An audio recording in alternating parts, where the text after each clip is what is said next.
What's going on? What's going on? What it Welcome do? What to it do? another episode of Code Talk, the accountable masculinity platform, the solutions only evening show. And I'm your host, Victor Venzion, as usual. I got my boy Cavi up here, who What's was going able to on, folk? get here this time, and our brother Eugene Alexander. You know what I'm saying? So I like What to it do? What say it do? thank y'all for getting here. You know what I'm saying? And all of the testing and tuning we've been doing. I want to make sure we give our own selves our round.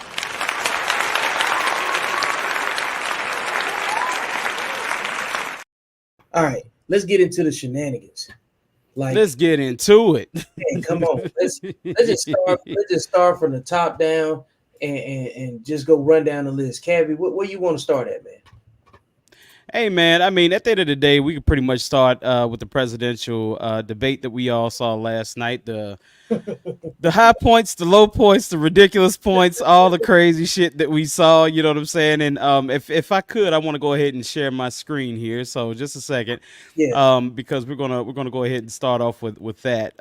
Just a second here. Let me present my screen. I got All you. right, and couple of things that we'll talk about. Am I? Do we have it up? Here we go. Okay. All Yep. right. So a couple of things we're going to talk about. This is the first question that really came to mind with this whole debate thing. And I want to see you guys' reaction to this because I reacted to it, and I just want to see what you guys, how you guys reacted to I it. want to begin tonight with the issue that voters repeatedly say is their Fair number use. one issue, and that is the economy and the cost of living in this country. Vice President Harris, you and President Trump were elected 4 years ago, and your opponent on the stage here tonight often asks his supporters, are you better off than you were 4 years ago? When it comes to the economy, do you believe Americans are better off than they were 4 years ago? So I was raised as a middle class kid. And I am actually the only person on this stage who has a plan that is about lifting up the middle class and working people of America. I believe in the ambition, the aspirations, the dreams of the American people. And that is why I imagine and have actually a plan to build what I call an opportunity economy. Because here's the thing. We know that we have a shortage of homes and housing, and the cost of Okay, so we're going to go ahead and talk about this right here because this is completely the point and the reason why I wanted to go ahead and kind of break this down right here. So the question was asked, do you feel like the economy was better off 4 years ago than what it was, or in Trump's presidency than what it is in your presidency? I don't know if you guys noticed, but she completely Blew it off. ducked the damn It just, question. just it was simple, yes or no. Right, She could right, have right, told a right, lie, but she told a story. She could have said, "Yes, we better off," and then defended right, it from a completely different standpoint. But right. Mm-hmm. yeah, Yeah, what yeah, you I think? agree. But the moderator should have looped her back. Like, okay, I got that, but I understand that you didn't answer my question. So did he loop it Right, back and right. did he re-ask the question again for her? No, No, no, that he was didn't it. come back to it. Yeah, See, that that's was why it. see, So, that's why I don't like these watching this stuff, man, because they when they because they know better, man. They know better. but see, Eugene, here's the thing. Before Trump took this opportunity, he already knew ABC News was going to be running this thing. He already knew that, and ABC News, of course, is left leaning, and so it's a very liberal news station. So the thing is that in that camp, in the Trump camp, why would you even take this and say I'm okay with it? You know what I'm saying? I'm okay with going ahead and debating on ABC's news platform because at the end of the day, we have to acknowledge what we saw. We saw pretty much 1 against 3, correct? And they always question in fact checked Trump, which they did not do with Kamala. Oh, Kamala. Kamala did not answer that question in any way, shape, or form. In any way, shape, or form. She completely ran around that question. So you went straight into, okay, this is my economic plan, or what you think is an economic plan. And it was just an utter failure on how she, responded to that question. Let me say this. It might be 3 against 1, but it was still a good strategy for him to go on there to show how left leaning that it actually is. You know what I'm saying? Because Absolutely. so I didn't have a problem with it because again, I treat these things no different than the WWF, the old WWF and WWE. With what was it, Mean Gene when he talked to Hulk Hogan, and then he talked, then he Right. turned around and talked to Macho Man's Randy Savage, or Vince Right. McMahon talking to The Rock, and then talking to Stone Cold. It's the same thing, because these conversations that are being broadcast up here are really the same thing that's happening on social media. So people arguing in the comments saying, well, you won't answer the question directly, and then deflecting and everything else. So it's the same thing. Oh yeah, absolutely. What do you think, Eugene? You got any more on that? Nah, man. I just, to me that's just like we need better moderators. You know what I'm saying? I was like, she completely, gaslighted and deflected. But what's the point of having a moderator if you ain't moderating and holding these people accountable on this public platform? So that's all I got to say. Absolutely. I mean, so I got a couple of other videos that I want to watch here and kind of get you guys breakdown on that as well. So I'm still sharing, I think. So you still got the screen up, Vic? Yep. Okay. So this is the biggest one throughout the night right here. You know what I'm saying? And I'm gonna see if I can find it. But I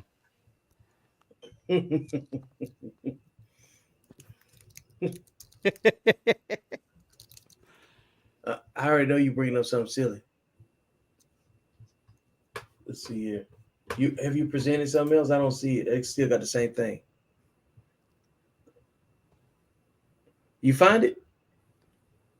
yeah, I found it. I'm already playing it. Did you? Are you? No. Is it on? No, you gotta push to the tab. Yeah, I don't see it. I'll close it, and then you just represent it. How about that? All right. Just a second here. Yeah. You ready? Okay. Yeah, I'm ready. Hang on. What in the world is going on here? Hold on. Is that the same one? So I'm gonna stop sharing, then I'm gonna go ahead and present. I don't know what happened on that. I don't know if you closed it out wrong or what, but we'll see. All right. So can you see it now? We ready? Dogs, the people that came in, they're eating the cats.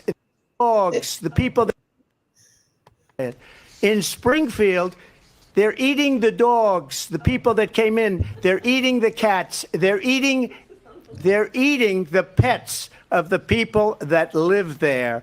And this is what's happening in our country, and it's a shame. As far as rallies are concerned, as far as the reason they go is they like what I say. They want to bring our country back. They want to make America great again. It's a very simple phrase. All right. So, fellas, yeah. So what do you what do you guys think about that? What do you guys think about that one? I think it's ignorance and stupidity at its finest. And I think he's going senile, man. You know what I mean? I don't understand what was the point of him bringing up immigrants and migrants. Immigrants is what built this country, and immigrants do the jobs that we don't want to do, and the migrants too. So it's like it's sneak dissing. Mm-hmm. I got you. So you said senile, so you're gonna blame it on the almost 80-year-old age of the ex-president? Is that correct? Yeah. I'm blaming it on that. He's talking dumb, and it's like he's throwing shade at immigrants. You know what I mean? And right. And if he's going to bring up immigration, he needs to be speaking about what's going on with the Venezuelan immigrants if he wanted to talk about immigration.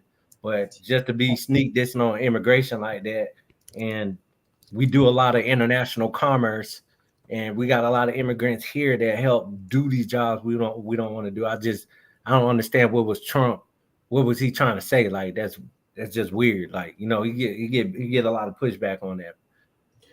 Well, no doubt. And I will go ahead. I was about to say I saw. Earlier that day, I saw where one of the Springfield, Ohio residents was at what appeared to be like a town hall meeting, and he was saying that he had saw one of the Haitian immigrants allegedly snap the neck of a duck, and then But like He said people get coming up with this shit. yeah. Aflac. I mean, Hey, yeah, but we out here in Texas, bro. You hit a deer, you put the deer in the trunk. Like to me, that's weird. yeah. So, Hey, like, you got truth and then you got fact. Okay, the truth is like like the summarization of it that is unconfirmed. But somebody on the ground saw something completely different. You know what I'm saying? but I'm just like It's just like he said, somebody hit a deer and they throw it in the back of the truck. You know what I'm saying? it's just like what? Yeah. It's the same difference. So I'm just like like you said, Vic. This is the WWE.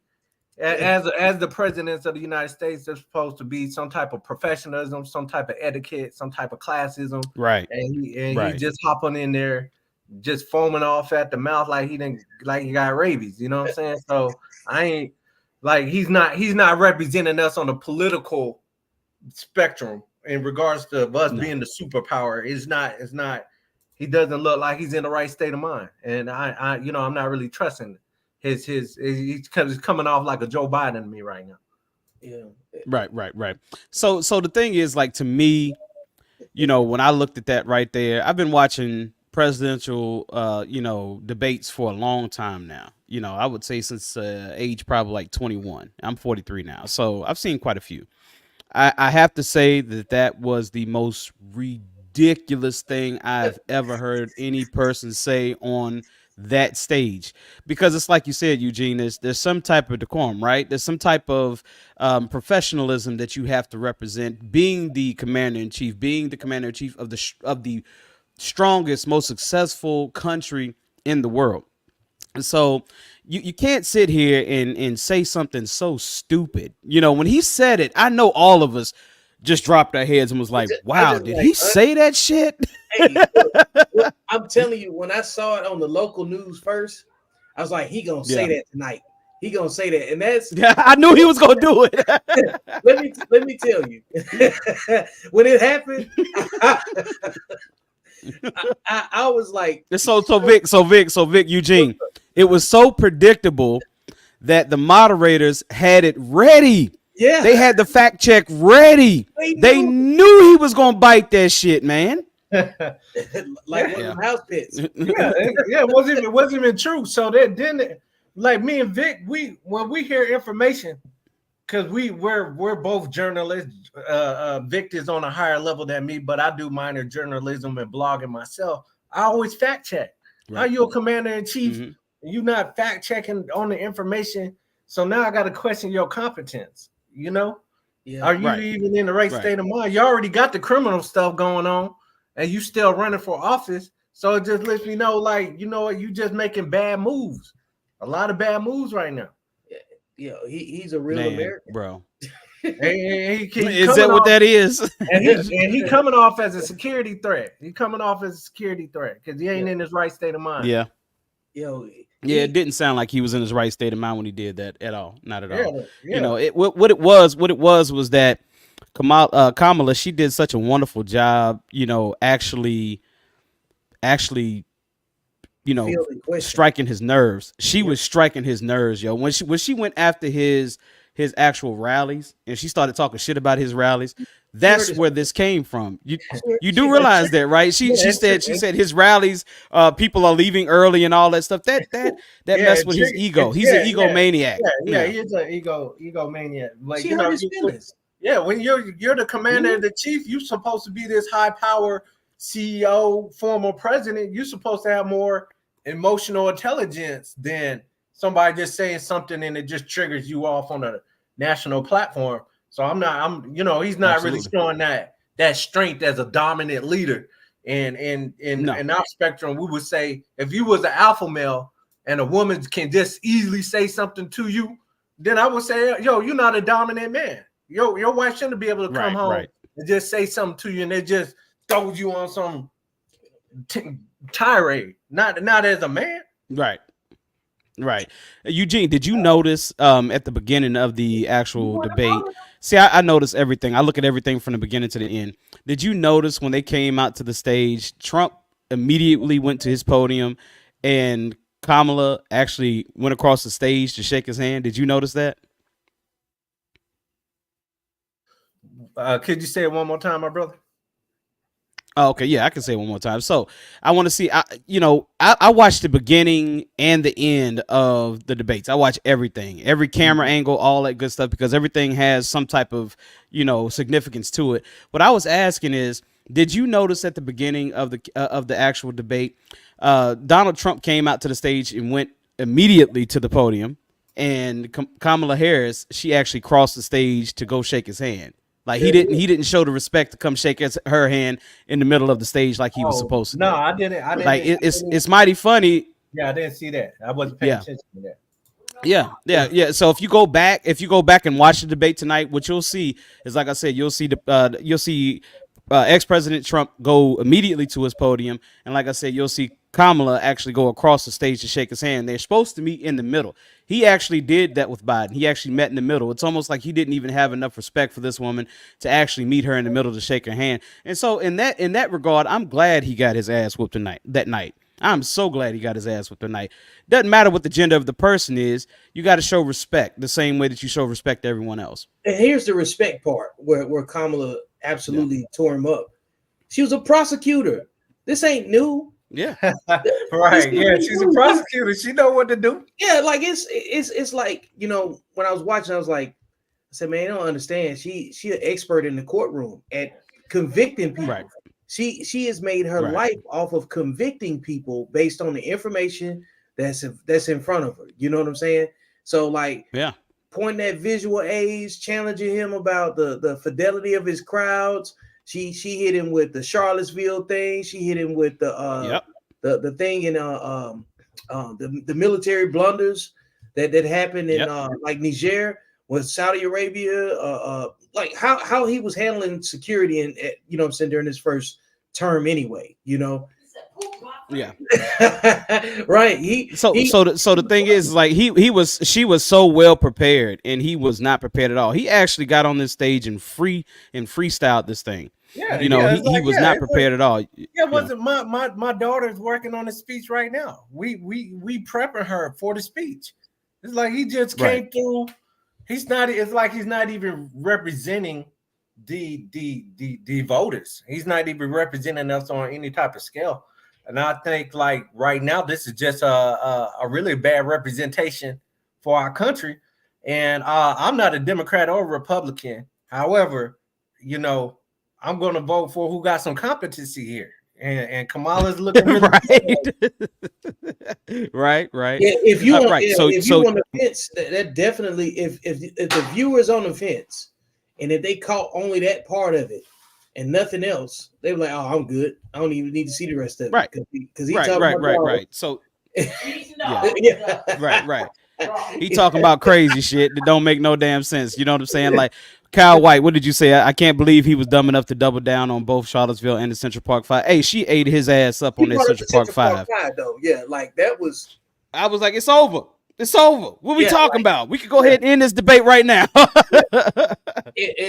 and make no concerns or no stretch of this, right? The people that were already committed to voting by party, that debate did not sway them off of I'm not voting. No. You know what I'm saying? I don't believe it. You know what I'm saying? Because the bottom line is this too. Was that debate strong enough for Kamala to win the white woman's vote?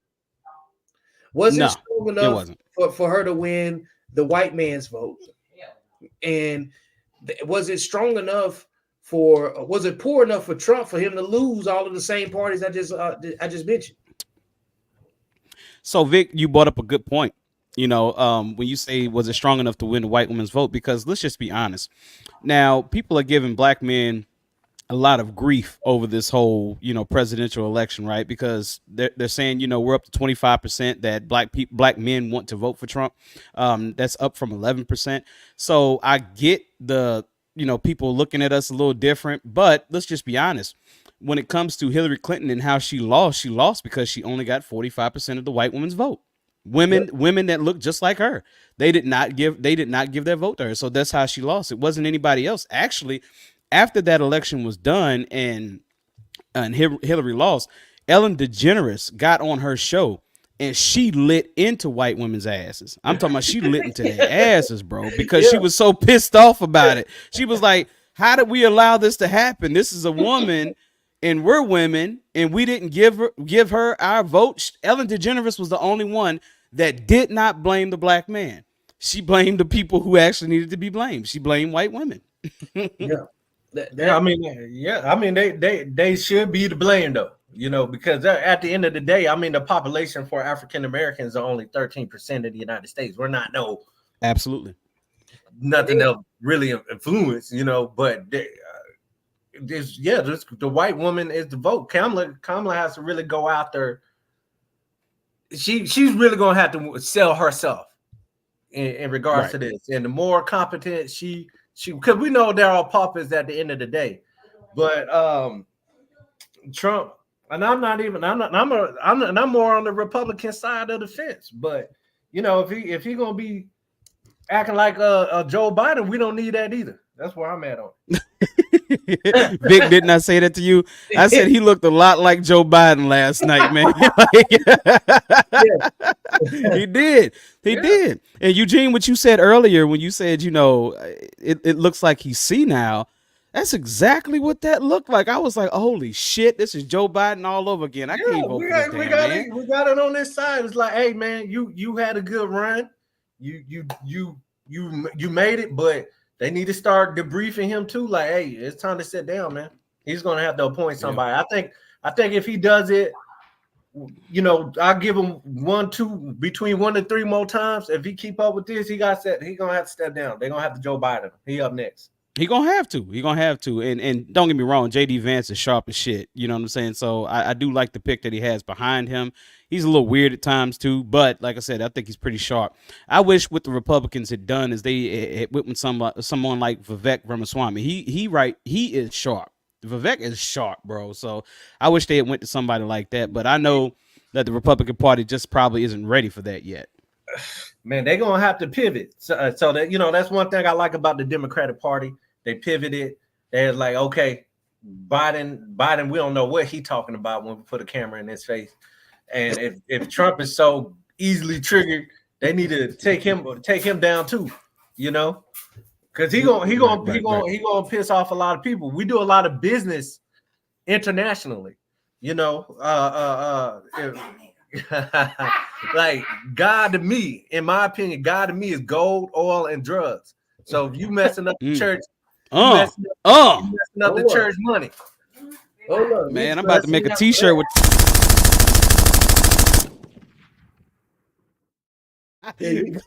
gold, oil, and drugs. Damn. In God we trust. He can't. You know, they already making moves internationally without us. They're already trying to come off the dollar. So if you trying to put more tariffs on our allies and people that, you know, this money circulation, man, you just pissing everybody off. And they're gonna take that oil. They're gonna take that oil and go somewhere else. Yeah. Vic, where is this man been, bro? Where is Eugene been, man? Because he been busy. He got that fire. Yeah. Hey, I got another clip I want to show you, fellas. I'm gonna go ahead and present. I know Eugene got to get up out of here in a second unless something's changed. Yeah, my wife is going to pick up my daughter, so she's gonna let me run it. Oh, okay. Well, shoot. Okay, cool. Right. I'm gonna go ahead and share this screen right here. Mm-hmm. All right, just tell me when you see it, Vic. Yeah, I got it. Hey, before I play it though, I want to also add this variable into. When Trump won in 2016, it was the lowest voter turnout, and so the numbers at that time when you said white women were able to capture 55% of the vote to put, you know, Trump in office, or whatever, right? Now imagine more people voting this time around. You know what I'm saying? So even in the lowest voter turnout, white women still chose Trump. So I just want to highlight that too. Yeah, no doubt, no doubt. Let's No go. doubt. Let me go ahead and play this right here. Vice President Harris, you were tasked by President Biden with getting to the root causes of migration from Central America. We know that illegal border crossings reached a record high in the Biden administration. This past June, President Biden imposed tough new asylum restrictions. We know the numbers since then have dropped significantly. But my question to you tonight is, why did the administration wait until 6 months before the election to act? And would you have done anything differently from President Biden on this? So I'm the only person on this stage who has prosecuted transnational criminal organizations for the trafficking of guns, drugs, and human beings. And let me say that the United States Congress, including some of the most conservative members of the United States Senate, came up with a border security bill which I supported. And that bill would have put 1,500 more border agents on the border to help those folks who are working there right now overtime trying to do their job. It would have allowed us to stem the flow of fentanyl coming into the United States. I know there are so many families watching tonight who have been personally affected by the. Okay, we'll go ahead and stop that right there. So what do you guys get off of that one right there? So I feel like this is the major chink in the Democrats' armor is the border control situation. This is the conversation that's going to lose that's not going to get the white man and the white woman to vote. You know what I'm saying? Right. For the Democrat side. She didn't answer the question. She started telling every time she don't have an answer, every time the answer is no, she tell a story. Right. Every time the answer is no, she tell a story. You know what I'm saying? She give a resume or something. And the best thing that they could do at this time is people looking for direct answers to stuff.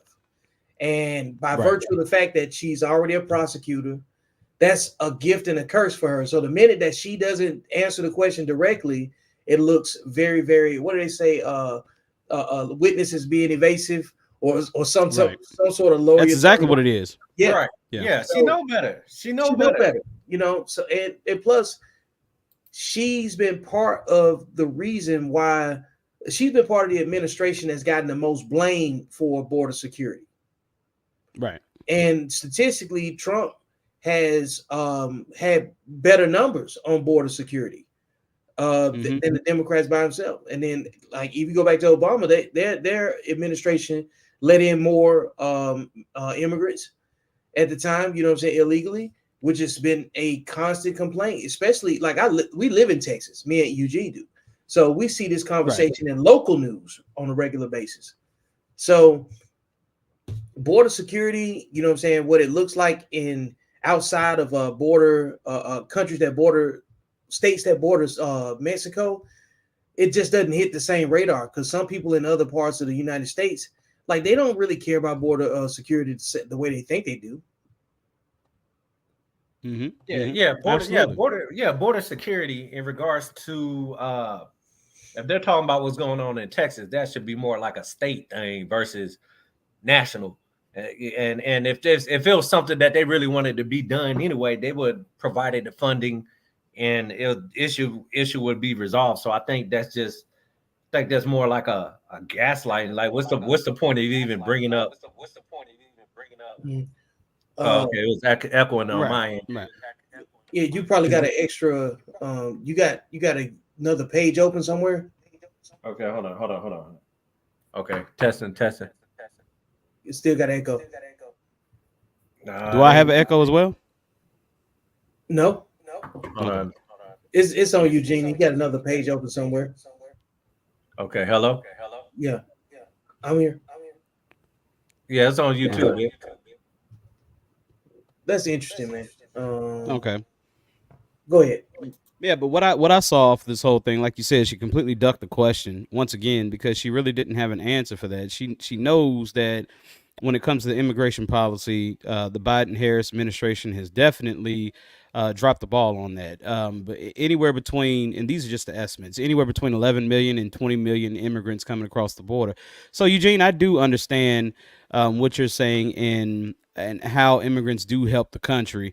When we're talking about, you know, people doing jobs that people don't want to do any longer in America, we're talking about any agricultural job or anything like that, or a low wage job. that is kind of physically demanding. I do get that. That makes sense. There should be, or there was at one time. I'm sorry, there was at one time um, a policy to which they had what we call seasonal, immigrants coming over to do seasonal work, and then they would, of course, make American dollars, and then go back across the border and invest on their side with American dollars. I think that's a great thing, and I think that's a great opportunity for them. What and Eugene, we may disagree on this. I don't know. You may be with me. You may not be with me. But when I look at let's take the numbers to its highest level. We'll take it to 20 million people, right? When we're talking about a housing shortage in America, which this is nationwide, this is nationwide. We have a housing shortage in America. We have not had any type of housing or real estate building boom since 1954. So the thing is that we're way behind. So if you bring an additional 20 million people over here, what does that do for your housing shortage? It makes your problem even worse. And reason being is because the Hispanic community, they are doing what they're supposed to do as far as a community. They are out here creating families and having babies. We're not doing that, So they're going to be replacing a whole lot of demographics in America. And it's like me and Vic, we talk about this all the time. We say that we can't be mad at them because they're doing exactly what the hell they're supposed to be doing. Unfortunately, black people are not. Black women use the abortion option more than any other demographic, and it's not even close. So our numbers are dwindling. Their numbers are becoming very great, and it's somewhat of a threat to the black community, and it's kind of a fault of our own, because we set it up, But that's just my whole opinion about that. There may be some hard times ahead for black people because we're dropping in numbers, and they're becoming so great in numbers. Now they are the minority majority, so once they figure out how to use their political power, because they haven't figured that out. Let's be honest. They haven't figured it out yet. Once they figure out how to use their political power and their voting strength, we're going to have some problems, so. Right. Yeah. I mean, I'm illegally doing something. I'm not supportive of anything that's done illegally. Okay. If they came over here and it was migrants for for a better opportunity or season, and they did it the right way, okay, I'm with that. And then also, immigrants that come here to be citizens and permanent residents, I support that too. But I also see it on a microeconomic too, because I have a real estate background like that, and I can tell you that who's on top of the roof in Texas. These ain't citizens, if that makes sense. You know what I'm saying? Right. So, and then on top of that, we in Texas we got a grid problem. So solar's becoming very more common than it's ever been. And those solar panels are very heavy to get on the roof. So it has a very high turnover. And my point is this, that those ain't citizens that's doing that too. So they do help out with our economy. Absolutely. So I feel like we have to find some type of check and balances in regards to the illegal immigration, because immigrants have built this economy and they're doing the jobs that we don't want to do. So if they're here adding value and they're paying into the system, there should be some type of way we can facilitate that. Right. So here's the thing. Here's the thing, Eugene. Which pisses me off about what's happening in New York and Chicago. They brought so many immigrants up to New York and Chicago, and the thing is that they're not giving these people a chance to work, and then they're bitching and complaining about them becoming criminals. Like, how can you bitch and complain about these people becoming criminals and you're not giving them the right to work? That pisses me off real bad, and it leaves a sore spot in me for the Democrat Party, because they're responsible for that. They are responsible for that. They are not giving these people the option to work. If you're going to bring them over here, give them an option to make a way for themselves. Why would you make these people into criminals? Now they're getting these bad names for themselves because they become career criminals, because they have no choice. We're not giving them the right to work. How do you feel about that? We need to build out a better infrastructure for the migrants that come over here. They should Right. definitely be having some resources, tools, economic opportunities, so they can come here and work. I want to address Eric what he said. 75% of all hotels in New York are occupied by migrants receiving asylum from the U.S. So in regards Damn. to Venezuelans and the migrants that came over here, keep in mind, guys, that this is about gold, oil, and drugs. And Venezuela has oil. Oil, So a lot of yeah, it. Yeah. so they're a lot of it. So they're an ally, and we want to be. This is political. We want to be welcoming and showing good faith, so we can still keep these relationships going, so they can do trade with us. Right. So it makes sense what they coming over here doing. Now, in regards to how it affects the black community, that really comes on us. We have to be more advanced and innovative and going after these government contracts and these government grants, because they have it on the website, and it's up to us to go after these contracts. So if we don't have no self-worth to bring these opportunities here, that's on us, because if we are there's already money available for us in regards to the budget that they plan every year. So what's going on with the Venezuelans is something completely separate, if that makes sense from a political standpoint. Right. Okay, I get that, and hey, I'm going to agree with you. Vic and I talked about that, and we talked about that last night when Kamala, she was talking about giving the grants to build more, to build more single family homes, and we said to ourselves, hey, there's going to be an opportunity here to make a whole nother class of millionaires, because there's so many houses that's going to be needed, so like you said, Eugene, we have to start getting on these websites, figuring out how to get these grants, how to get these opportunities. Stop bitching about the immigrants. I understand, like I said, I understand the bitching. I get it. When we're talking about, certain migrants getting benefits and things like that, and black people haven't gotten those same benefits. So I do get that. But however, I do understand what you're saying as well, because there's an opportunity here, and there's an opportunity for a lot of us to make a whole lot of money if we put everything together, put our brains together, and unify. We can make a lot of things happen for us, because to be honest with you, we're way more educated than them right now. It's going to take them at least 20 or 30 years to catch up with our education, whether that be degrees or whether that even be high school diplomas, because most of these people coming over here can't even speak English. I told Vic the other day that in my city, they have school buses specifically made for migrants. So these are school buses specifically made for people who only speak Spanish. Even the bus driver is Spanish. So they're kind of behind when it comes to that. However, then they're making leaps and bounds. They're making efforts and leaps and bounds, because they are so together.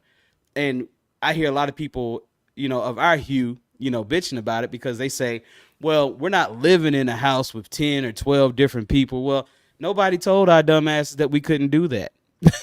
You know what I'm saying? We could have did that, but we chose not to. I want to get to a stopping point. I want to introduce Tony to the audience and welcome him to the panel.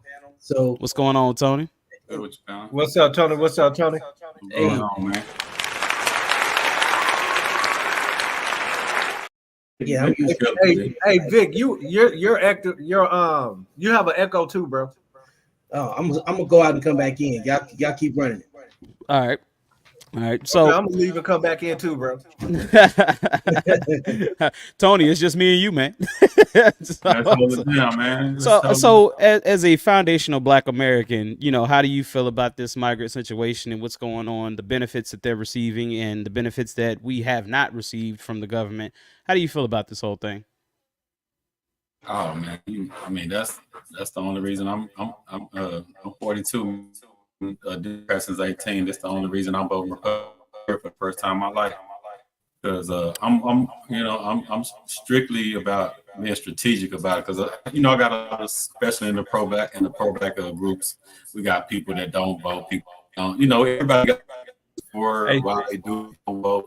I don't get into all that, but my personal reason why I'm voting Republican for the first time is mainly because of the migrants. You know what I'm saying? Because and it's not about blaming them. It's just like speaking facts is just what it is. I'm not waking up every day worried about nobody. I'm not waking up every day saying they taking my opportunities. But the truth is billions of dollars coming out this country for that particular situation, and my ancestors haven't been paid for what our ancestors went through. That's just a fact. That's not big, right? Because I got some people that'll be like, well, I don't care about reparations, and that's the problem. Like when it comes to us, we're so individual. We so individualized. You will never, ever, ever hear a Jewish person say he don't think Jews, even if he don't believe it, he won't say it publicly because they stay on code. You know what I'm saying? So even if you personally don't care for it, even if you because I got people that, and I respect everybody got their different views. I'm not here to try to press no views or change.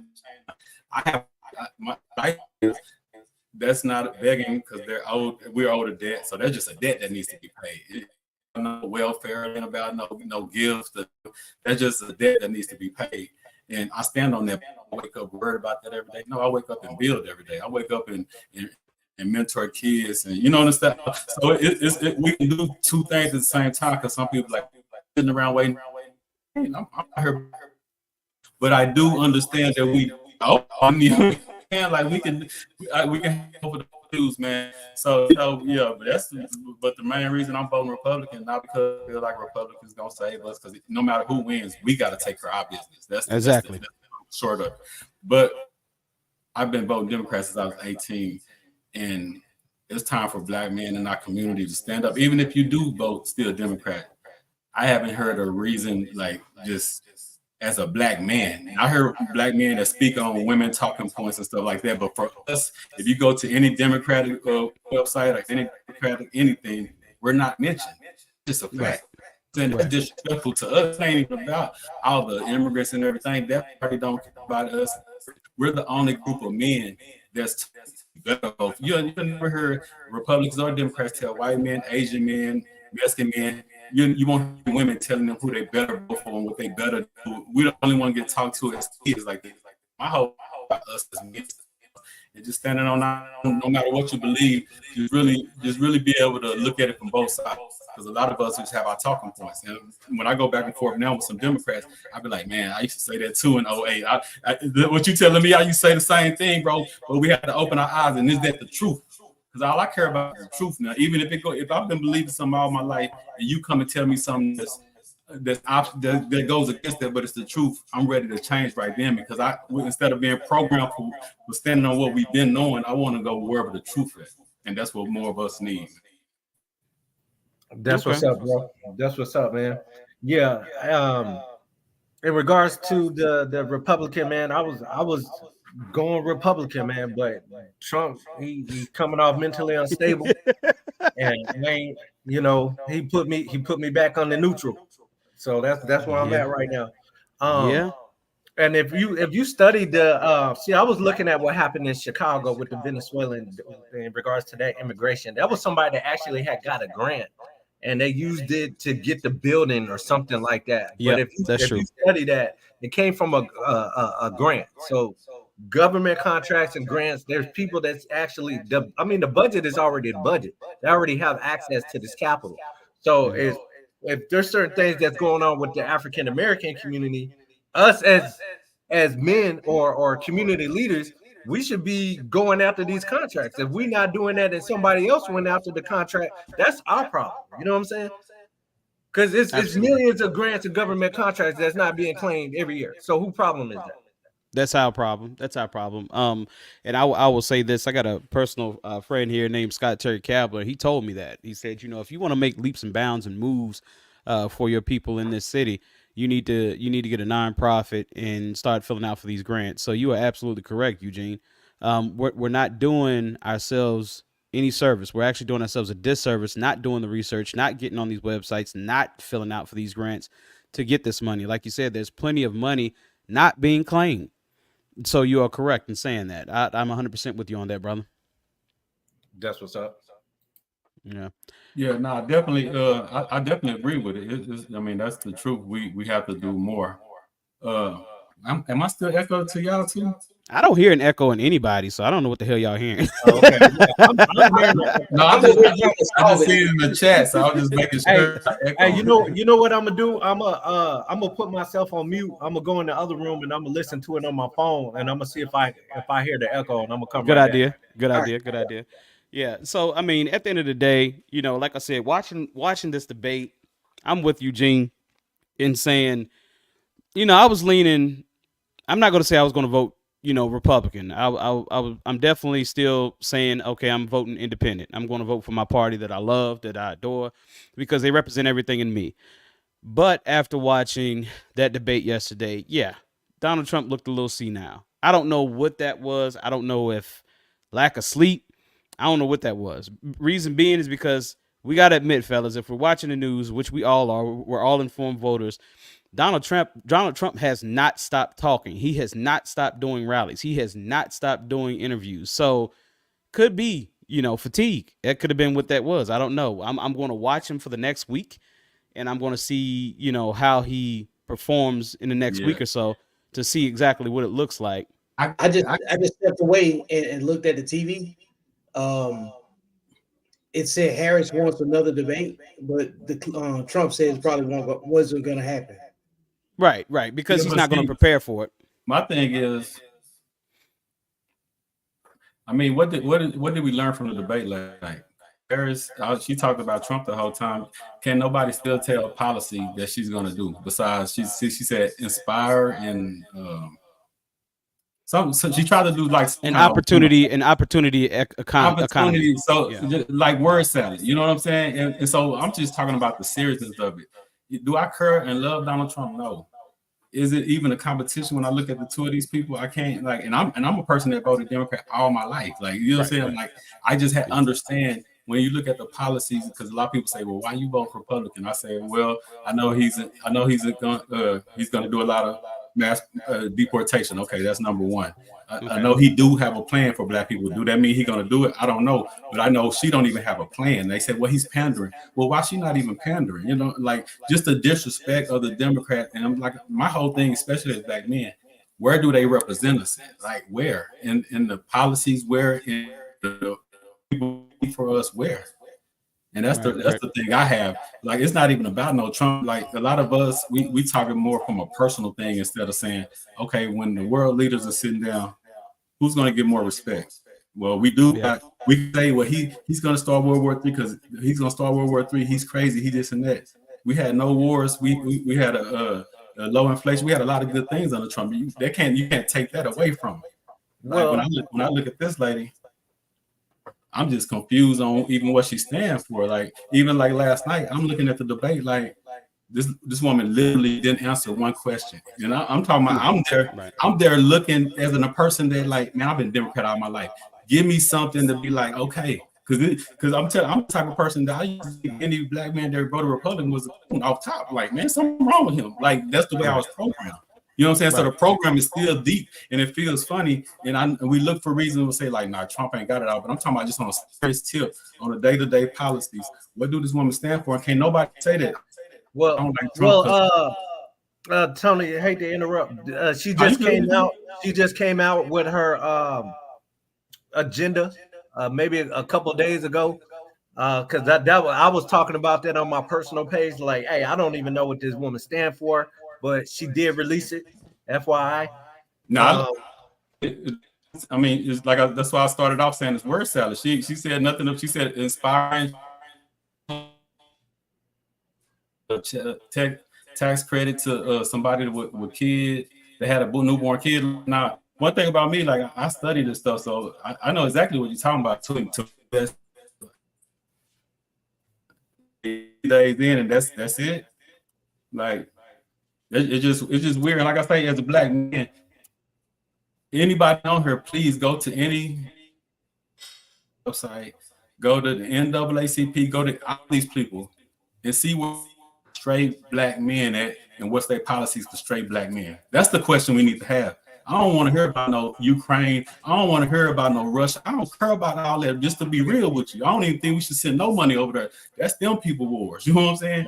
But when we talking about here, and I think as black, we worry about everybody else besides us. Do I want any immigrant to get hurt? No, but I ain't worried about no immigrant. I'm worried about myself, just like the immigrants worry about themselves. Yeah. And that's something we don't, because our spirit is like that. We just want to make sure everybody good. That's just the black spirit, and that's one of the reasons we always end up lasting at the bottom as a people, because we're just so giving. We gave away Africa for, you know what I'm saying, for a Bible. We gave away. We just so used to giving. And right now, if you go to any one of those black websites, you go to the second version of the NAACP, go to the Jews, about the Jews and Mexicans. Go to the NAACP. They talk about gays. They talk about people of color. They talk about black people. That's the problem as black men, that we need to forget the debates and all this stuff. As black men, we need to ask for more from these parties on what they stand on when it comes to us building and having our community. Yeah, we can go get more contracts. We can go get a lot more stuff. But still, the blatant disrespect that we can see every day just from a simple Google or simple going to the website, that's just disrespectful to me. Yeah, and Tony, I agree. It should be more things addressed for foundational Black Americans and American descendants of slavery. But at this point, if Obama didn't want to address it, I'm not going to expect Kamala to address it. And I especially don't think Trump is going to come through and address it, things specifically for us. So what I'm looking for is more like programs that could actually help people within our group, instead of them specifically talking about it, because they just not going to do it.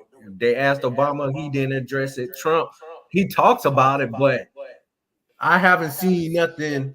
And Tony, you can correct me if I'm wrong.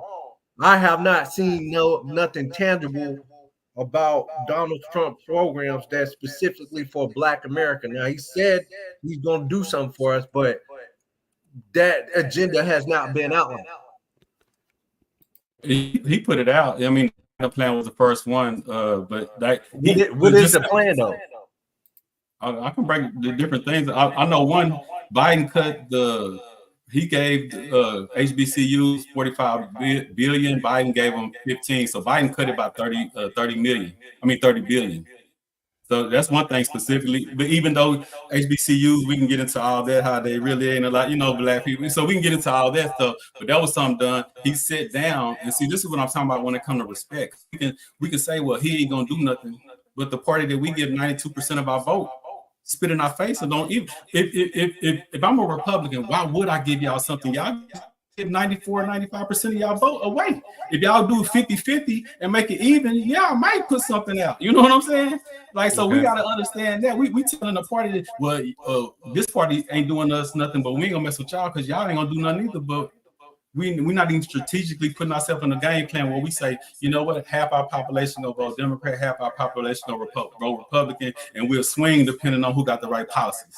You know what I'm saying? Okay. Like that's when we'll become more dominant, because they'll know Democrats won't take us for granted and just know they got 90% of the vote, and Republicans will work more for it because they know, oh man, I can get more than 6% of the vote. I can actually get 20-30%, which I think Trump gonna get at least 25%. Yeah, he'll get that. He'll get that. Get that. So yeah. I'm talking about us. See, I think sometimes we get caught up in the people. I'm talking about us strategically, because I don't care about now one of these groups. I'm trying to figure out how to put ourselves in the most strategic position to really win. That's my whole thing. Like, going back and forth about Democrats, I don't want to argue about who's the best slave master. You know what I'm saying? Like, because the Democrats used to be the Republicans that was hanging us, and so we can get into all that flip flop and how it's the same. It's the same feather on the same bird at the end of the day. But I'm talking about strategically. This is why I'm voting for them, not because I feel like they're the better people, but I'm like, this people over here want LGBT in schools. This people over here let immigrants come in by the millions. These people over here, I can name out 5 things off the top of my head. It's just, I wouldn't vote Democrat, even if I didn't vote Trump. I wouldn't even vote Democrat just because of the 5 things that come off my head off the top. Like, she can't win my vote at this point. She has to become a whole different person because of what she stands on. So to me, it's like, I don't need to see nothing to be like, oh man, he had an off night, or oh man, not like, it's clear she's who she is. You know what I'm saying? Like, she's who she is, so she can't win my vote. It's either I'm gonna vote for Trump or I just sit at the house. But if I'm really worried about immigrants, I'm like, why wouldn't I give my vote to a party that said that that's one of their main policies, just strategically wise, not even about nothing else. You know what I'm saying? Okay.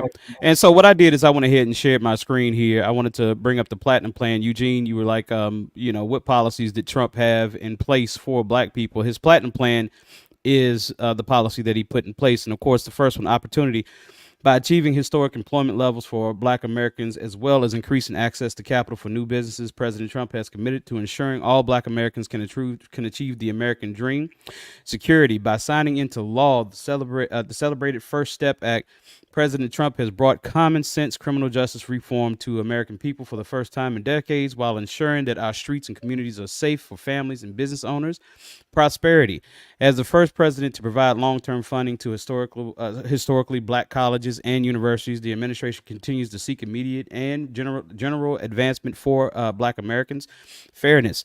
As demonstrated through his actions to initiate investment into opportunity zones, as well as address health disparities, wage gaps, and necessary education reforms, President Trump works every day to advance a fair and just America for Black America, or the Black community. President Trump's promise to act to Black America over the next 4 years: increase access to capital in Black communities by almost $500 billion. 3 million new jobs for the Black community, creating 500,000 new Black-owned businesses.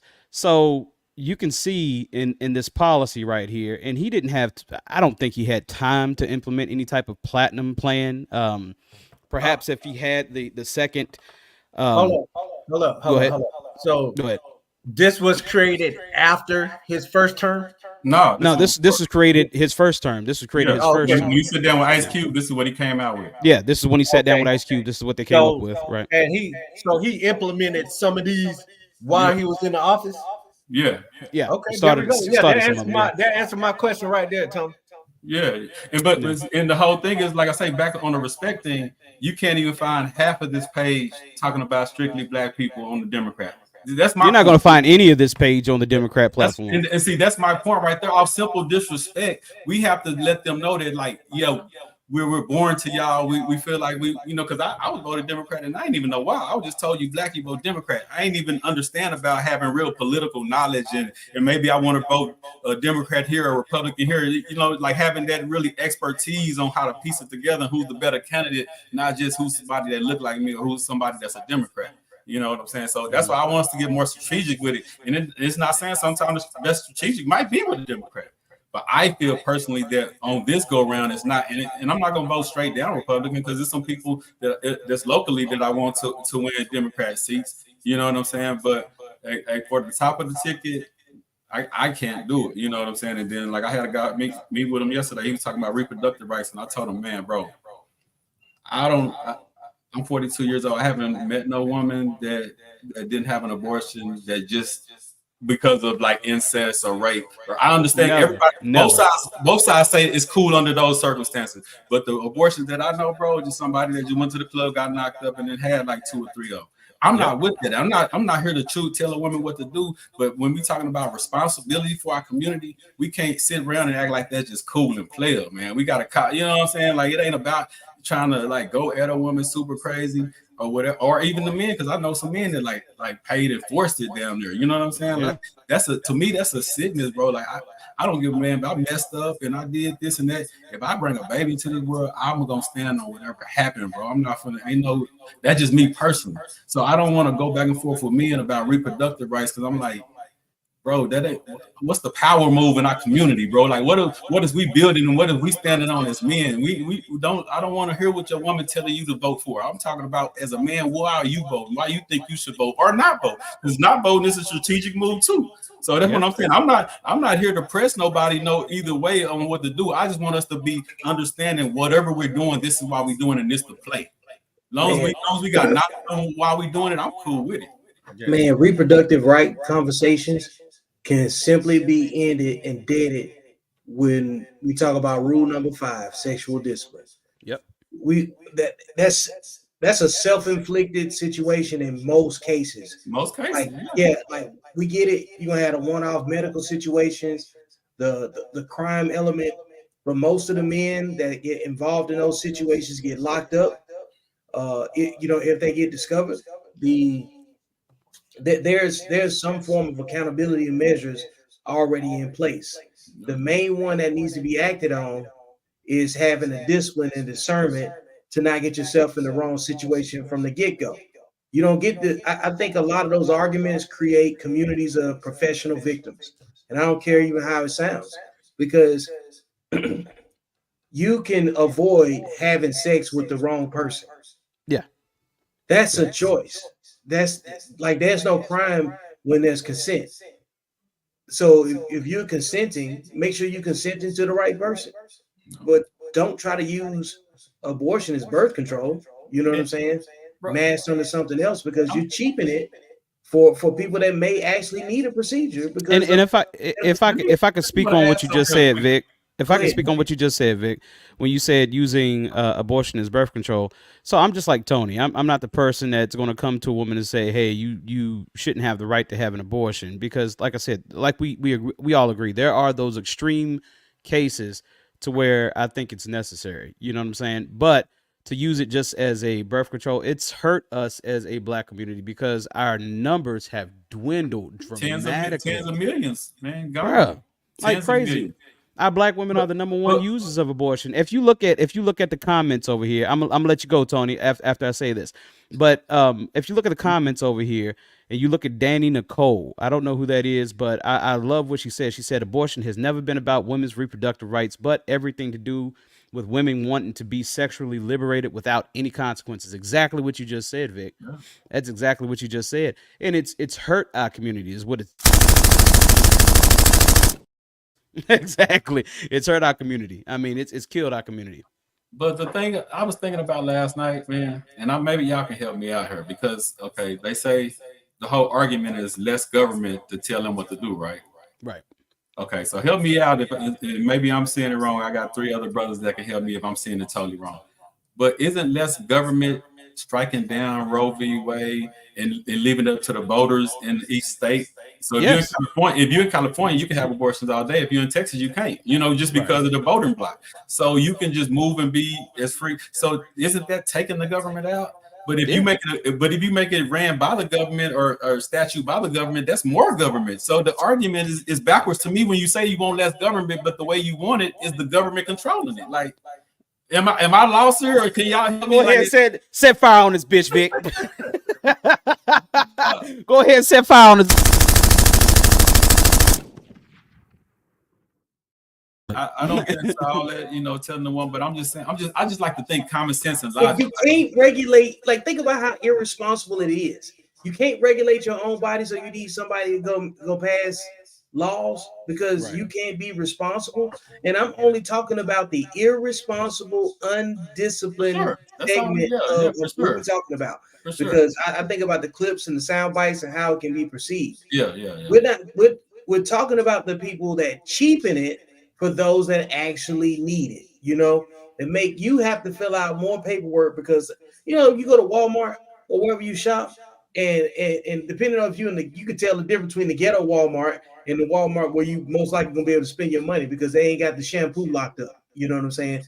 You they ain't got the basic health and beauty aids Hey, behind the glass. Somebody gotta come out. that dove, and you ain't got to open that dove with Yeah. some key. You got to get, you can't even get the dove, man. Exactly. Like when you go to a place, you're like, man, they steal this much where you gotta lock up the lotion. That's where you get more details, instructions, paperwork, more admin because somebody's complicating it, overcomplicating it, and abusing it. You know, Uh, people got to go back to worrying about the thing that matters most is their own business. The only time it becomes a public conversation is when somebody lacks discipline, somebody lacks, being responsible and stuff. You know what I'm saying? And at the same time, all of us have to have a conversation about it because even though we're not responsible for pregnancy, on our end, they are. So that would tell me that you need to protect yourself better.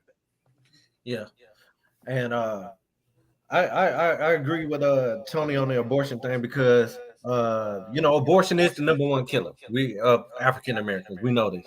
But then once you hit this earth, the number one killer going to be between 18 to 35 is going to be another black man too. You know what I'm saying? So we ain't talking about, we need to be, if we're going to be talking about the women, we got to talk about ourselves too. You know what I'm saying? Yep. Oh yeah. No, yeah, definitely. I definitely agree with what you just said. But the number one that kills most black people is not another black man. From 18 to 35, from 18 to 35, it is. Yeah. But I mean, but you can do that with every group. Who you closest to? 80% of white, 89% of white people kill white people. We use these numbers, but we're all in certain areas. Of course, we're going to hurt each other the most. That's just nature. That's just, you know what I'm saying? Yeah.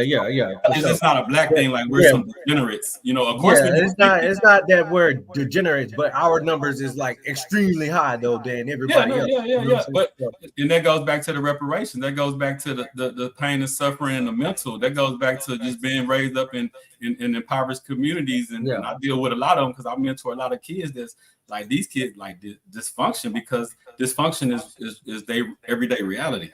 Like, you know what I'm saying? Like, so, and it's different reasons. The dad's not there. It's drugs.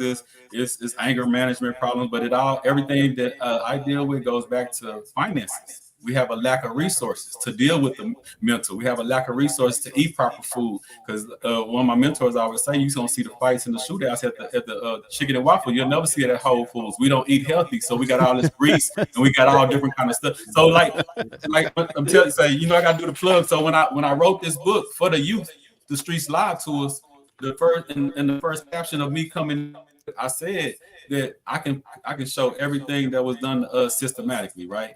But that don't mean but a lot of the stuff that's still happening to us because of us. So at the same time, you can tell the truth about the system set us up, but you can say that now it's on autopilot and we're just doing it to ourselves because we won't raise up out of it and call each other out and raise our standards. So, that's what, so I like to do both.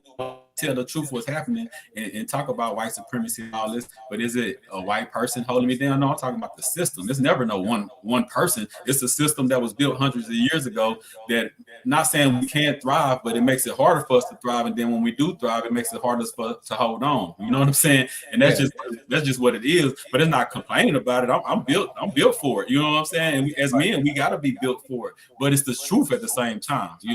Yeah, I agree with that. Like, Farrakhan, he said, man, when you really start drilling down, it's like you're a hamster in the maze. You just running around, you're in the wheel thing. I don't know what it's technically called because I don't deal with hamsters, but that was the analogy that he used. So yeah, it's systematic racism. So we know why we got the abortions because it's a family economic issue. Then we killing ourselves, so we know that's an economic issue too. So what makes it even crazy work is I'm with Tony with the FBA. I'm with Vic with the red, black, and green. But we know that they're not gonna give us no money, man. They're not gonna give us no reparation. We can bang on our chest like as much as we want, but we had a black man in the office and he didn't want to address it. What is the next level? And I'm asking Tony because he brought up the reparations. They're not bringing. So what do we do while we here? Do we collaborate? Do we go after these government contracts? Is it businesses? Do we go political? Do we try to get elected as city officials? Do we create nonprofits? Like, what is your mindset on, like, because we not getting reparations. So what is the next step after that, in your opinion? We do it all.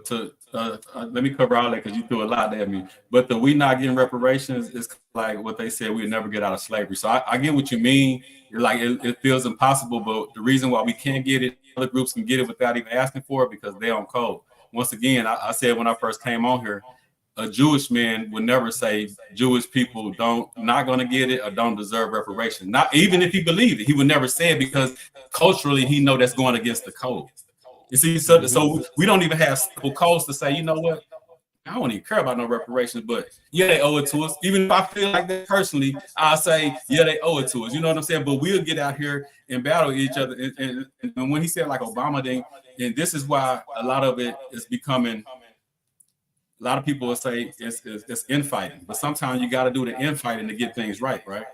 So right now with the A movement, what we're doing is it's love to all our ancestors, all our bloodlines from the diaspora to the Caribbeans. But we're different. We're a different ethnic group. So we've learned that we have to separate. So when you say that Obama didn't do nothing for us, Obama is not a descendant of slave. He don't even got the mindset to even care. That's what I'm saying. And if you go to the Congressional Black Caucus, if you go to most of the Democrats, you're going to find out that most of them are not from American slave blood lineage. Yeah, Kamala ain't either, and Trump ain't either. So exactly. we gonna be talking about reparations to two people that don't even. Hold on, let me answer. I'm breaking it down. I'm breaking it down because you threw a lot at me, so I'm breaking it down. So I'm just getting into the weeds of why we got it, because we got people that look like us that say the same thing. So if you got a black man that's a president and he don't care about reparation, it look like all black people don't care about reparation. Yep. If you got black people that's in your Congress and your Congressional Black Caucus that don't care about reparation, it look like all of them. Then when you look at their background, all these people are not even from us. So in war, you have to realize that, hold on, Joy Reid, all these black people on TV, they're saying they don't care about reparations, but they're not even eligible for reparations because they don't have the blood lineage of slaves. We, as black people, we have to be able to call it out first and say, hold on, if you're going to speak about reparations, at least be eligible for it. First of all, let's get that rule number one, because I will never go to Africa. I would never go to Jamaica and say what they don't deserve. I'm a black American. I would not move to Jamaica and say, y'all black people don't deserve nothing here. I just wouldn't do it because I'm cold. I'm cold to be. You know what I'm saying? That's one thing of the code. But let me go back to what you said about we're not getting. So what we gonna do? We wake up and get it every day. I got the nonprofit. I got the thrift. You know what I'm saying? I mentor the kids. I got the book out. I got a chicken farm. I got a beef farm. My guy in Dallas grows the meat birds, meat chickens, and we get them distributed down here. You know, like we got the museum out there in California. We're building. This is what I'm saying. We can do both things. We can stay where we're old and still build our own empire every day. Me and my group was looking at a town last night that's for 1.2 million. So I have a thing called Build a Nation. So we got to be able to, Vic, you done heard me say this for the last 2 years. We got to be able to feed ourselves, house ourselves, clothe ourselves, educate ourselves, employ ourselves, and then protect it. So I got a high level security company. Vic, you know about the security company that covers the protection part. I got the nonprofit. I got the community involvement. You know, I'm into stocks, bonds, real estate. So that goes into building up the wealth. I deal with the people that would accept the tanks. I got guys that's plumbers. I got guys. We're gonna have a conference next year called Build a Nation, and I want all the plumbers, the farmers, the teachers, whatever. If we bought a town that's empty, whatever it would take to build up that town, that's who I want at this convention. So if you know how to run a sewage line, I want you there. If you know what I'm saying. So now we building constantly. But we still demanding reparation as we build. Not that we sleeping on it, not that we waiting on it. If we ever get it, it don't even matter. The code is we're due it. That's the code. It's not even a back and forth about if we're going to get it or we shouldn't even ask for it. Now we're going to ask for it. If we never get it, we're going to ask for it to keep building. I think we can do both. I don't think it's a one-off because a lot of people say, y'all just sitting around waiting for reparations. You know what I'm doing, bro? Like, I'm definitely not sitting around waiting on no reparations. You know what I'm saying? But I understand that we put ourselves in power moves. We do it like the Chinese. They don't have to do all these marches and stuff. They got billions of dollars and power players behind the scene that get the reparation. When they was held in concentration camps in the early 90s, they're happy when they don't want to hear Tony. Nah, they keep on chopping them up. They don't want to hear you talk, bro. But I get you on all levels though. What I'm saying, he talking too real. He talking too real right now. They gotta cancel him out, bro. That's why they doing him like that. Yeah, it's cold. Mm-hmm. But yeah, now we got to do it all, bro. It's not no one thing. To me, it's not no either or. It's an all approach, and we got to. It's a multifaceted effort. Yeah, it's not a one off. Yeah, I agree most definitely. I just wanted to give a little. We got. I don't even like politics, but I know to build my own nation, we got to get into politics. I don't like this stuff because last night I'm looking. I'm like, bro, and now when I'm asking no question, they just talk about no matter what they ask, they talk about whatever they want to talk about. When is the moderator gonna be like, say, I didn't ask you to answer my question? I want somebody to do some gangster stuff like that. I said that, Kevin, didn't I? I said, yo, the moderator has to regulate this. If you didn't answer the question, here's the question again. That's what I'm saying, bro. We ain't even getting that type of respect, you know? Like, man, what you gonna do about the people? Well, I love the Yeah, like every time I'm telling you, every time they ask them a direct question and they give them a story, that turns people off, and they know it. It rocks people to sleep because politics is just political debates is just deflection from telling the truth. Yeah, I'm just disappointed. I was just disappointed with the debate last night. See, Trump got the plan, and Trump has my vote. But if he's saying incompetent stuff, I can't even trust you to execute this platinum plan that you got because you're coming off incompetent. Mm-hmm. And Kamala, she ain't even got no plan, so that's what turns me off with politics. Because I'm like, man, here I go. I was really going to vote Republican. I haven't voted since I was 18, and that was Obama, Democratic, and I was going to vote this time Republican. But Donald Trump, he giving black people something to work with. But then he said something stupid about immigrants, and I just ain't with that, man. I ain't with that. Like we do so much trade internationally. Then you want to put tariffs, so it's like you already swaying us this side, which is going to cause inflation again. If the oil go up, what we gonna do? A lot of black people are in transportation. A lot of people in e-commerce too. Like we get a lot of products from overseas. Why you gonna tax that? Especially if we don't want to support the immigrants coming over here doing the jobs that we don't want to do, we're gonna have to get it from another country. Either way, we're gonna have to get it. Somebody got to spin it. Yeah, I just just come over here legally. Oh man. Yeah, I still can't. I didn't catch that, Tony. They don't want to see Tony shine, man. You know what I'm saying? Yeah, I see it. No, I'm just saying I'm not against immigrants. I'm just against tens of millions just hopping across the border whenever they want to. Like we got to have some structure to it, bro. That's yeah.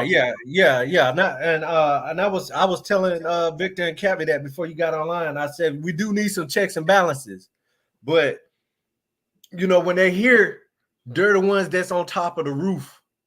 So somebody that's here legally, they not getting on top of the roof, bro.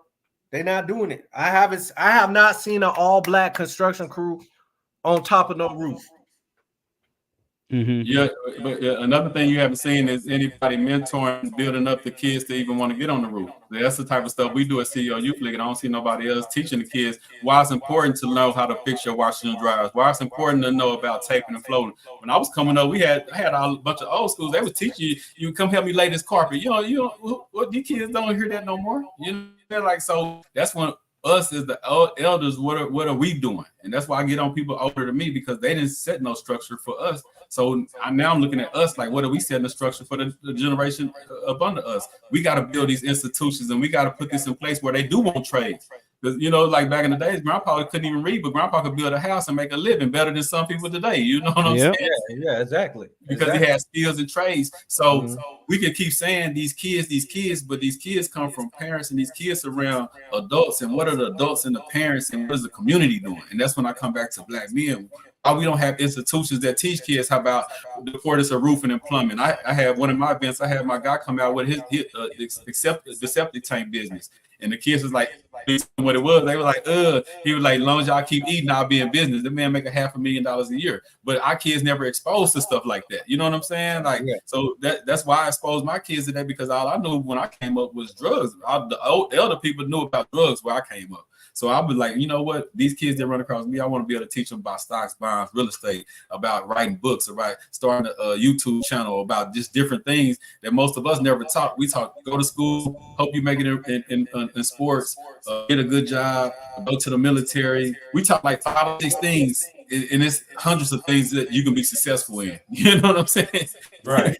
So I think it's up to us to, like you said, ain't no black construction crews. Well, let's start mentoring the kids. Where's the mentorship besides CEO Youth League? I gotta tap myself a little bit. Besides CEO Youth League, where can you find black men teaching kids about oil changes, about sheep flow? Who takes these black boys that's game banging and stuff and takes them to a chicken farm? These kids start looking like kids. Like they don't like no more. Back today, it's the environment, bro, and as black men, we in charge of that. You know, not solely, but as a whole. Yeah, and see, once again, before you got here, that's what I was talking about with the immigration thing with Venezuela. They actually had got a grant. So they had somebody advocating for them. And that's what I was telling Victor and Kevin, like, hey, we're not going for these government contracts. We're not going after these grants. And a lot of these stuff that we're doing is really self-inflicted. You know, we're not really taking it to the next level, you know, like me, my personal mission, Lord willing, and I'm agnostic, but I'm just saying that as a figure to speak. I'm going to keep working till I go, bro. My gray hairs and wisdom hairs. I'm gonna keep doing it. Like me, my family had a home daycare growing up. That's my background. I raised a lot of kids. I mentored them, but that's no longer my purpose. But if I know that you got a program and it's mentoring kids, then we're gonna send them to you because we know that you got that program and we know you got something that's going. So you know we that's how I would position that. You know what I mean? Because I really don't got I got an 11-year-old daughter and I can't be working with troubled youth. That might be a little too risky. And me and you both know what can happen because some of these people have went and gave back and it might not have worked out. So it's no longer my calling no more. You know what I'm saying? But if I do come across some bad youth or trouble youth, I would definitely send it to your program because you already got that infrastructure worked out. You know what I'm saying? Yeah. Like me, I'm more like I'm more for like small businesses, trying to help black owned businesses you know, go after certain resources like through the SBA. Like when the PPP came out, I was helping people file for the PPP loans. Actually, prior to COVID, actually before they did the shutdown with COVID, we had the SBA that came down to one of our events and was speaking about it. So people was already coming to me to get those resources. So that's the way that I give back is helping out small business owners, specifically African American. Yeah. Nah, that's what's up. And that's what everybody got different roles and different, missions, and it's all. That's what I said. It's not a one-off to none of this problem. It takes it all. You know what I'm saying? It definitely takes it all, and just the connection of supporting and knowing about it and pushing it in any way you can, no matter what you're doing. Yeah, when we talk about reparations, man, it's a crazy subject because at the end of the day, like when you look at the United States role in getting the Jewish people reparations for World War II, and you see how hard they went. I think Germany had to pay what was it $90 billion towards Holocaust survivors, and America was a heavy had a heavy part in the litigation to get those people those funds. So the fact that you went so hard to get the Jewish community funds for reparations, and you did that through Germany and France, but yet you don't want to make your shit right. That bothers me. That bothers me a whole lot. And they did the same thing for the Native Indians, and they did it for the Japanese too. So Right. that's why when people say, "Hey, we're last place," like, yo, we're last place because of systematic racism, and we haven't received any type of compensation financially to where we're at, or even any land either. You know what I mean? So I'm pro reparations, but I got to think about what's in front of me. That's how I'm looking at it. Yeah, absolutely. I'm with you and Tony when you're talking about, make sure the work gets done, but also make sure that you don't leave money on the table. I get that too. Yeah. And what I always talk to people about is I talk to people about local reparations. So we are all familiar with redlining. We're all familiar with eminent domain being used on black neighborhoods and black people losing significant wealth through those actions. So the thing is that when we talk about that, we're talking about people who are still alive. They're still living, and yet still no reparations, no type of monetary, reward for anything that they lost. We have a community here in Roanoke, Roanoke, Virginia, Northeast. That 581, Interstate 581 in the Civic Center and the main postal building was built on, and other, commercial entities were built on.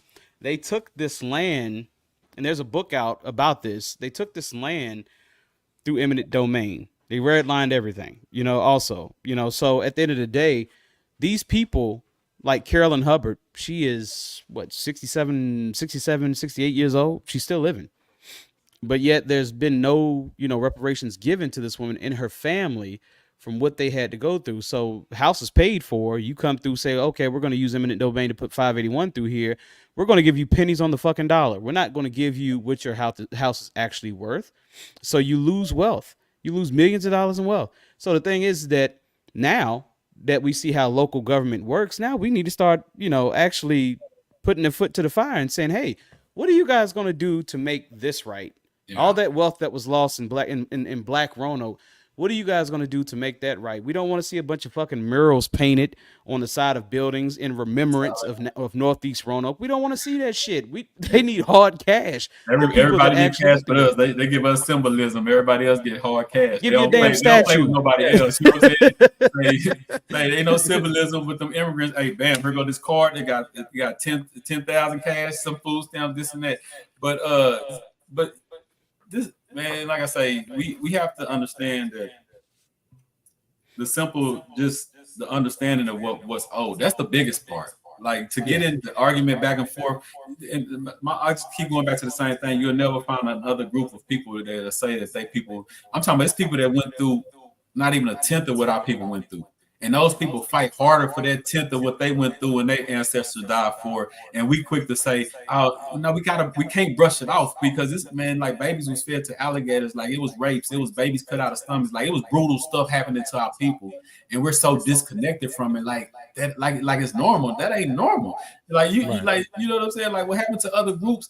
And it's some bad stuff happened to other groups. No group went through what we went through for as long as we went through, and what we're still going through in different systematic ways now.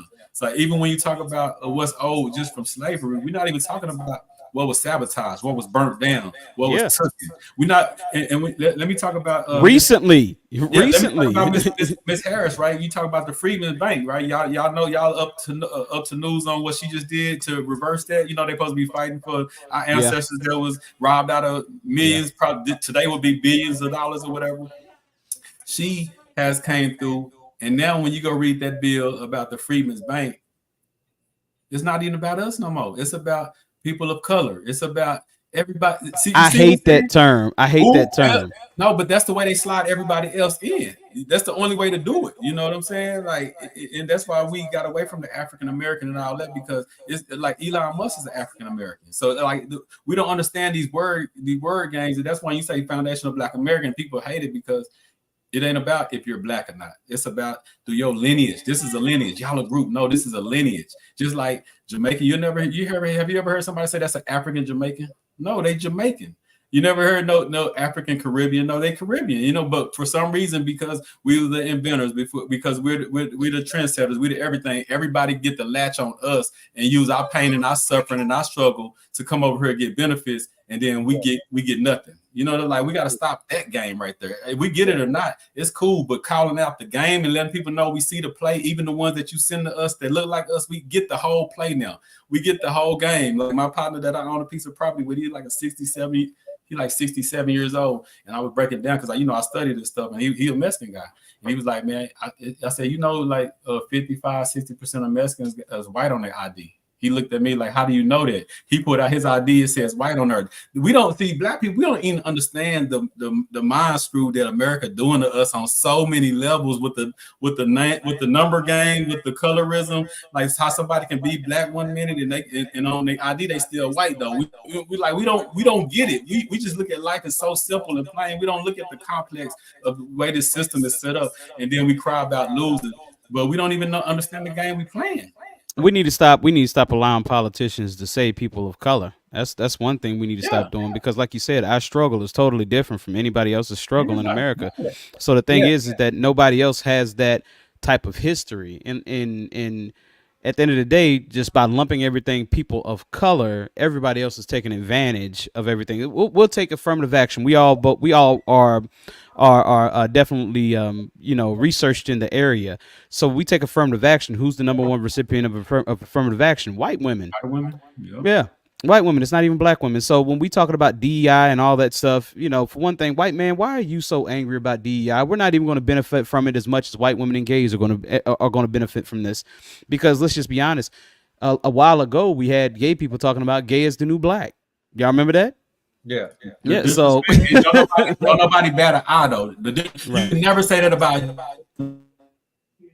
We're numb to it. We don't even care. Like people judge, we don't even trip. Like you can't play with other groups like you can play with us, and that's the problem I have when it comes to the Democrats. Not like I say, our vote at first was like before the policies. It was a protest vote. Like I've been giving y'all my votes since I was 18. Y'all shitting on us. Y'all don't care about us. It was like just a FU vote until I got in the policies. I'm like, man, the more I look at it, like I'm more Republican than I thought. You know what I'm saying?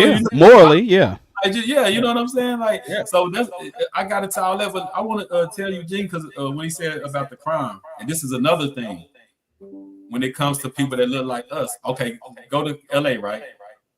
LA is full of black people in jail, right? But most of them are not foundational Black Americans. See, we don't understand the numbers game. Like you go to New York, a lot of them are from different islands and stuff. But when they go to jail, they black. So it makes the American black number go up. That's true. Like you know what I'm saying? Like some of the more famous gang bangers right now, like Crip Mac, he was one of the biggest people here in the feds now. He look black when you look at him. He's Samoan, but he go to jail. So we got to understand these numbers game. And if you go down to strictly foundational Black Americans, you will see that the numbers from the killings and the gang banging and the shooting and all that stuff. You go to Florida, them guys from Haiti and all that. The majority of the ones that's doing it. And this is just us looking at the numbers. Like, hold on, they black, but his last name is different. Yeah, I give you that. He from somewhere else. We got to do this research ourselves because we was getting we was going for the mind fuck too. Like all these black people doing the killing. No, I give you that. I give you that. That's true. That is very true. I agree. I want to ask you this. So you and Victor, y'all on the Cold Talk. Now you say foundational Black America, and correct me if I'm wrong. That's basically saying that we was already here and we didn't come here through slavery. Is that what foundational Black America mean? What does that mean? Can you explain that to me? Yeah, that means we have people that was here already, and they got when then the slaves came. So we're foundational Black American went through an ethnogenesis. So what it is it's the whatever they said, but 2 or 3% that made it from the sea of slaves that was mixed with the Aboriginal Indians and the Aboriginal Black people that was of course raped by some white people and all that. So foundational Black Americans, we're kind of mixture of all that. The people that came from slaves, the people that was already here, of course the slave owners that raped some of our ancestors. So we went through ethnogenesis, and we became that group of people. Okay, so foundational Black America, also y'all consider yourself to be American descendants of slavery? ADOS? Yeah, we don't use that term, but it's the same thing. Yeah, freedmen. All those words are interchangeable. Freedmen, FBA, and a descendant of slave. Yeah, okay. Yeah. But the thing about the ADOS is she was running that as a group, and see that's how we're gonna lose the reparation talk because we're not a group. We're a lineage. See, they can't. The reason we used to lose when it can't even go to court because we'll go in there talking about race in the Supreme. In the Constitution, you can't give out reparations and payments because of a race, but you can through a lineage.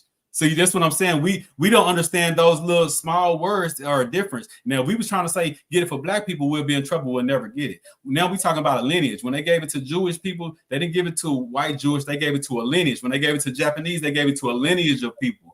And that, so it's the terminology really counts. But yeah, so we are descendants of slaves, but we don't use the ADOS thing. But we are descendants of slaves, but we foundational. We just But yeah, that's it. We're a mixture of the slaves that came here. What I say it is, Tony, is I'm you're right on what you're saying. Foundational Black Americans. What I say it is really the only race of people that was literally made on this continent.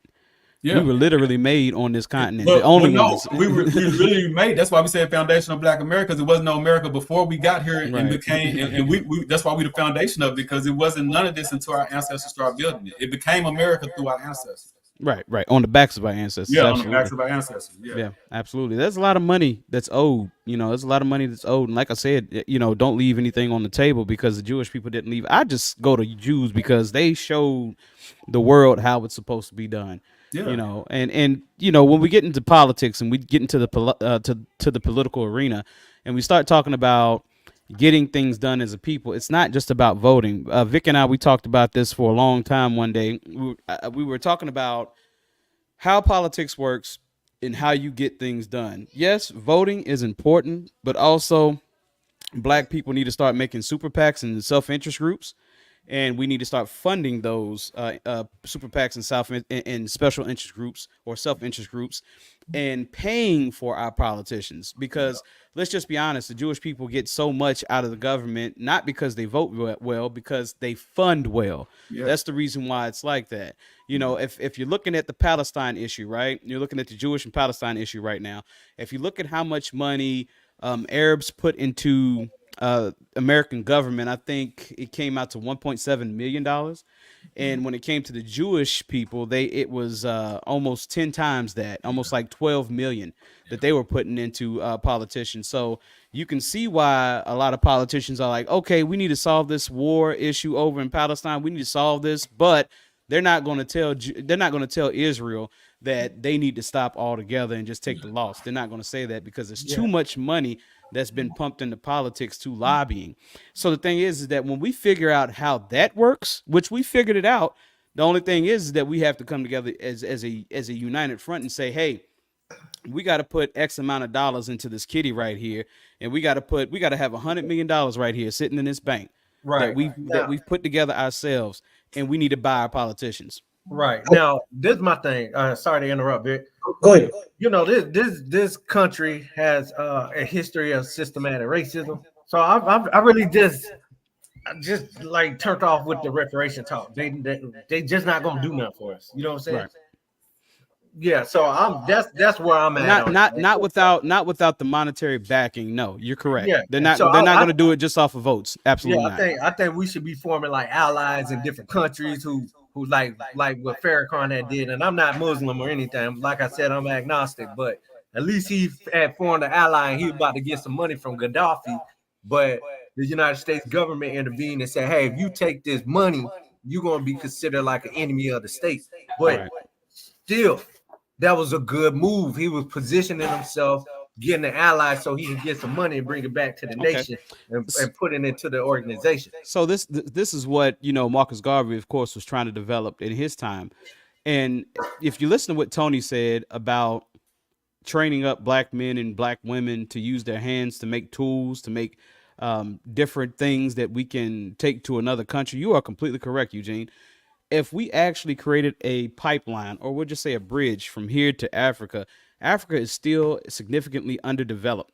So just imagine if you had people or black people over here that knew how to use CNC machines, that knew how to use different type of tooling to make different things, to manufacturing in general. Right, manufacturing. That's the thing that we're lacking. The thing is that we have a bunch of people, like I told you myself, Eugene, who was in the warehousing industry, and we saw how these things worked. We saw how logistics worked. We saw how different machines could make different products. We saw extrusion. We saw all these different things that we could take over to another country. You are completely correct, Eugene.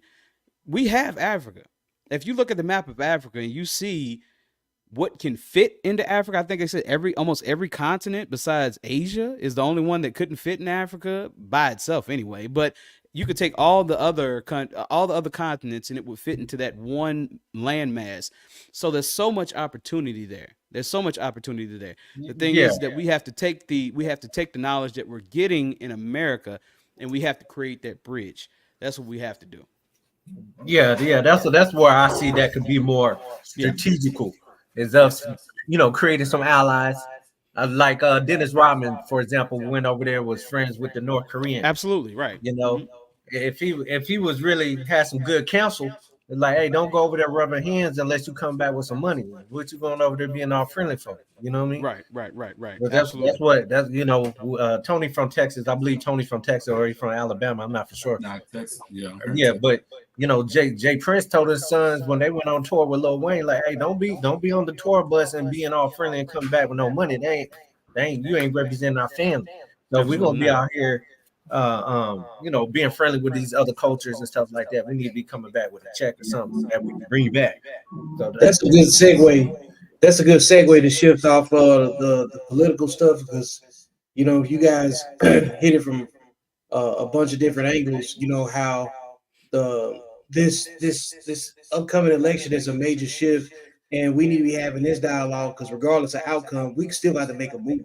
Yeah, we still gonna have to make moves. Yeah, Right. because like we still have the same economic situation regardless of the houses. You're gonna because like the inventory is short. Then now we have other competitions that we have to consider as well when it comes down to affordable housing and then just being able to afford to live, in general. Hmm. So the places where people have shown to be allies, gatekeep properly, is in the entertainment industry. You know what I'm saying? Because all that stuff it has a model of politics in it, right? Uh, so what do you guys know presently about the recent announcement of Kendrick Lamar being part of the Super Bowl conversation? You know what I'm saying, in terms of hold being a on. headline performer. Look, I'm protesting because they ain't got Sexy Red on there, bro. So Oh my God, man. they don't support women diversity. So I'm not watching the Super Bowl this halftime this year. man, man. But what I would say about that whole situation is I get the I get the move. I definitely get the move. However, I do see the side of the New Orleans artist as well. I Yeah, see that because when we had the Super Bowl in LA, you had LA headlining pretty much. You didn't have all LA artists, but it was LA headlining, pretty much Dre and Snoop and anything associated with them. So when we're talking about New Orleans, could we have had Master P, in the in the conversation? Amongst black people, yes, we could have Master P in that conversation, but let's just be honest, No Limit was not a thing to white people back then, and you have to cater them to them. Unfortunately, Little Wayne could have worked out. It's just so many people are coming out saying that his preparation for a concert was just subpar, and sometimes that will get the opportunity to pass you by. If you're not dependable, opportunities will pass you by pretty much. Yeah, So yeah. I I mean, yeah, he's on a lot. It looked like he's still on a lot of drugs, man. You yeah, know what I'm it do. saying? So I just think like on a national platform like that, I just don't think that's just a good look. He's on Mm-mm. stage sipping lean and smoking weed. Right. And I don't know of any New Orleans artists right now that is popping and that the new generation can get with. Let's just be honest. They're trying to bring in in a younger generation. That's I, what they're trying to do. and, If and, if and you we still don't know what's Kendrick Lamar's conscious. So he might bring some New Orleans folks. So we might be he pulling might, a yeah, gun or we'd at least put them on notice like, hey, you better be bringing some folks Yeah. from the from the state on that yeah, platform. You know what I mean? yeah. Because it'll just be the right thing to do. So this one here, I just want to sit back and watch and see how it go. And I kind of and, want to and see it play out like you. Yeah, yeah, yeah, and yeah, if like I absolutely. said, they ain't got Sexy Red, so you know what I'm saying. Kind of like Me, a little me, conversation. me personally, man, I haven't. Dang, I don't even remember the last Super Bowl I watched because I just don't watch. Well, I'm not gonna lie. Last week, I started my underdog fantasy, so I watched a little football for the first time in like 4 years last week. You know what I'm saying? Yeah, Mhm. and I hit for a little something too. So I guess I might be watching a little more football this year. Now I got into the betting part of it. But as far as business, it makes more sense business wise with Kendrick because he's hot right now. He got the biggest record of the year. And I like the conscious, the message that he'll come on a world stage better than Wayne. But for as far as the energy and this, you missed the opportunity to really have it lit with the city part. The business side is everything gonna go good with Kendrick on the business side, but as far as that city, that build up and what it could have been, knowing that Wayne is the headliner, that energy would have been totally different. That have brought a whole lot of money to that city had they had Wayne as the I line. look at it from a business side because I don't care about sports like that. So when I do look at it, I look at it as just pure numbers and business. And so from the pure numbers and business, as far as the building, Wayne would have had it a million times, rocking a million. The anticipation would have been better. Kendrick gonna give you the better performance, probably a better message for the world. He's gonna give you all that. So corporate, you can't go wrong messing with a Kendrick corporate. But as far as the energy of that city and that building, Wayne would have been the best. Right. So who do you think dropped the ball? Well, Jay-Z involved, so I don't think nobody dropped the ball. Some people trying to say that they got an old beef, but Jay-Z helping out Wayne, so I don't know how deep a beef is. I just think he's the hottest right now.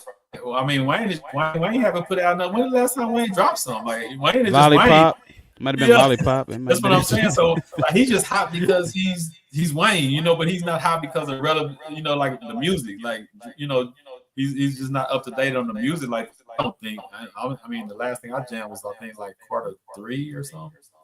Right. Carter, the Carter something.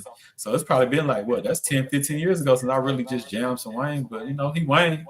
So, Kendrick, I think Jay-Z just went with the better business, the more, the better performance as far as the message to the world. And such on, but a lot of people saying they had beef, but I don't think that's so, because I remember Jay-Z looking out for Wayne. Yeah, I think that's a social media narrative more than anything. I think some people are just genuinely having some sort of selective outrage, because when you just look at the body of work in like the last, if you want to operate off the last 5 years, you know what I'm saying? And then the other part is the city of New Orleans had to approve of it. Yep. So if the city wasn't going to bat, then it probably was never an option. You know what I'm saying? Yeah. I mean, Wayne show up once a year and do a concert, but Wayne not in New Orleans like that. Wayne is a Miami baby. You know what I'm saying? Yeah. He been in Miami since Bling Bling. You know what I'm saying? There you go. Yeah. I just want to be patient, man. I just want Yeah, to see. he might pop out with something, but now people say like they don't even want him as like a side dish, because they said that'll ruin it more if he came out as Kendrick brought him out. So you can't make people happy, man. People You're not gonna please everybody. Yeah. So somebody gonna be mad regardless. Because Wayne, if he come up there and he on smoking the weed and sipping lean, it just ain't gonna be a good look. No, I don't think he'll do that on that world stage. He might be on it, but he wouldn't do it out there. But hey, I didn't think Kamala Harris would have Megan Thee Stallion twerking. No, I damn sure didn't see that. But she won your vote though, so you know what I'm saying, it worked. You know what I'm saying? Who won my vote? I told you, bro. If it ain't Sexy Red, she ain't win my vote, bro. If you upset about the Sexy Red, I know you vote as a Megan twerk. You know what I'm saying? Hey, it's a time and place for Sexy Red. It's a time and place for Sexy Red. Absolutely. Sexy Red is a special evening. Hey, one more thing I wanted to bring up, Vic. I don't know if you've forgotten. I don't know if you were going to bring this up, but I watch football. Tony, you just expressed that you really don't watch football. Vic, I know you watch football. Eugene, you watch quite a bit of football? No, I don't watch no sports, bro. Okay, you don't watch the sports. So I guess me and Vic will probably be the only ones to talk about that. But this Deion Sanders thing in Colorado. That was the next thing I wanted to. Okay. That we all kind of was in agreement on the whole Wayne thing. You know what I'm saying? Yeah. But moving on, daddy ball. That's what you call it. Yeah, collegiate daddy ball right now. So here's the thing. And Tony, you may be able to, speak on this. When we have celebrities that we adore, that we love, what happens in our community is we make gods out of these people, and anytime anyone says anything negative about these people, they are above critique. Do you feel that way? I mean, we do that with everybody. Preachers, Black people, we once an entertainer, a preacher, It's about three. It's about 3 or 4 things that if you black and you in that role, you on top of the world. So we always for a savior. That's our problem. We don't, and it goes back to the code. The code is not having a leader. Ain't nobody no leader. The mindset is the leader. The way we operate and think and deal with each other. That's the leadership. And that's what we always missed out when we had MLK or we had a Malcolm X. Once that one person died, everybody was depressed and the movement stopped instead of that one person mindset being times 10 or times 1,000, and that never dies out. Black people need to get away from that savior. So we definitely like that when somebody, especially entertainer, somebody that's on TV a lot, you can't say nothing bad about it. Can't say anything bad about him. And the thing is that, in witnessing what we're seeing in Colorado, and I know I'm gonna catch some hell, by saying what I'm gonna say, but we're watching daddy ball at the collegiate level, which I've never seen before. I can honestly say I've never seen before. So what Deion is doing is Deion is creating an offense strictly around Shedeur Sanders, which is his son. Of course, as a father, you want to see your son do big things, just like we saw LeBron bring his son to the NBA. But LeBron didn't, in my opinion, he didn't throw full teams under the bus trying to get Bronny to the NBA. You feel what I'm saying? Now, Deion is doing that because I think the team is better than what we're seeing in Colorado. I think the offensive line is better for the run. They're not very good at pass protection. And because they're not very good at pass protection, we need to run even more to take some of the pressure off of your offensive line. Because if all you're going to do is pass and you're going to come out in the 10 personnel and you're going to come out in 5 wide, I could pin my ears back and go after you all day long. So what's happening with Shedeur is he's getting killed out there. He got sacked 5 times in the first half, which is like insane. It's egregious. Yeah, that's like the worst thing. So the thing is that he got hurt too, didn't he? Yeah, he had to leave. He had to leave the game 2 minutes. Yeah, well, yeah, Shiloh got hurt too, but Shedeur had to leave the game 2 minutes early. Because because they had to do some checkups on him because he had gotten hit so many times. So the thing is like he doesn't understand. He lost me some money. Right. Look, I don't even know why you bet on Colorado. I know that offensive line is trash, so I have no idea why you I ain't know Nebraska was rough like that. You know what I'm saying? Oh yeah. I knew that Colorado couldn't stop nobody, but I'm like, okay, they'll score two touchdowns. No, I bet he was gonna score 2 touchdowns. Bro couldn't even give me 2 touchdowns. Right. No. I'm gonna say this and about Deion. It's just like what LeBron did. This is going to sell tickets, though. His son coming over there to Colorado and him being the head coach. They just, I don't know the exact statistics, but their ticket sales went up. Their followers went up. Merchandise. Yeah. I mean, that was a good stimulus package. I don't watch basketball, but I'm gonna watch his son and his dad play a game together. Sure. Yeah, absolutely. And if I got the bread to go out there to LA, I'll even pay to fly out there to go see it. And I watch no sports. It's probably been 20 years. Right. So in regards to the financial aspect, these are good moves. But where they at? I mean, are they winning games? No. But we got to think about it. They wasn't winning anyway, so they at least got to think about how they gonna get some money coming in the door. Absolutely. It's all about that money. Yeah, so Colorado is must see TV, regardless whether they're winning or not. Everybody in the NCAA world that looks at NCAA football, you can't lie. You go on ESPN app and you say, okay, when is Colorado playing? Like I know Colorado's playing at 7:30 this Saturday. They're playing against Colorado State. Why do I know that? I'm a Georgia Bulldog fan. Why should I give a damn?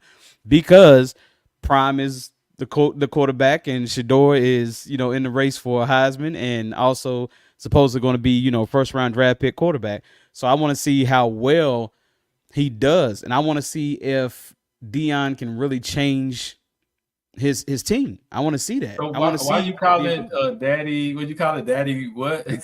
Collegiate daddy ball. So what happens in rec league travel he's sports? Putting the offense around his best player. Isn't his son and that wide receiver the best player? What's his wide receiver name? So here's the thing. Like when you have a high football IQ as I do, you know what you have and what you don't have on your football team. Colorado does not have the offensive line to actually hold up for Shador to be throwing for 500 yards a game. And we know that because you literally have a left tackle, a true freshman left tackle that you're putting on an island. You don't have any tight end next to him. And when you do that to a true freshman, he is going to get the hell beat out of him, which happened Saturday. So we know you don't have the offensive line to do that. Now, if you were down in Georgia, and you had the offensive line to do that, then okay, I see 5 wide, 10 personnel. I see that. Go ahead and do your thing. But where you're at and what you don't have, as a football player, you don't have that. However, you're going to try to push it forward because you want your son to be in this Heisman race. Well, do you think they got an offensive line that can do any rushing? I don't think they can do either one with that offensive line. So you are correct in saying that too. However, it's easier for an offensive line to actually run block than it is going pass block. downhill. Get them going downhill more often. Yeah. So the thing do they is, run it all? How many attempts per game do they even run? run? Like the first game that they played against South Dakota State, they actually ran the ball respectively. But when they came out to play Nebraska, for some reason, Deion didn't want to run the ball, and he got his son killed for that. So that's the thing that's pissing me off. Is it's not really Deion selling anybody out. It's really the fact that you're getting your son hurt, bro, because you're going against what you know as a professional football player. He's going against what he knows. And it's hurting his son. Unfortunately. He ain't gonna last this season if he keep getting sacked 5 times a game. No. So he's gimped up. Travis Hunter's gimped up, and what he's doing to Travis Hunter is ridiculous. So the fact that this kid might only have like 8 plays that he doesn't play in the whole game. Yeah, dude, defense and offense, right? Yeah, and I seen him. He got hurt on defense trying to tackle or something. I seen him limping. Yeah. Like, what are we doing here? Like this kid has a whole NFL career ahead of him where he's going to make $200 million. And you think y'all gonna be able to play with the big dogs for playoffs and all this stuff?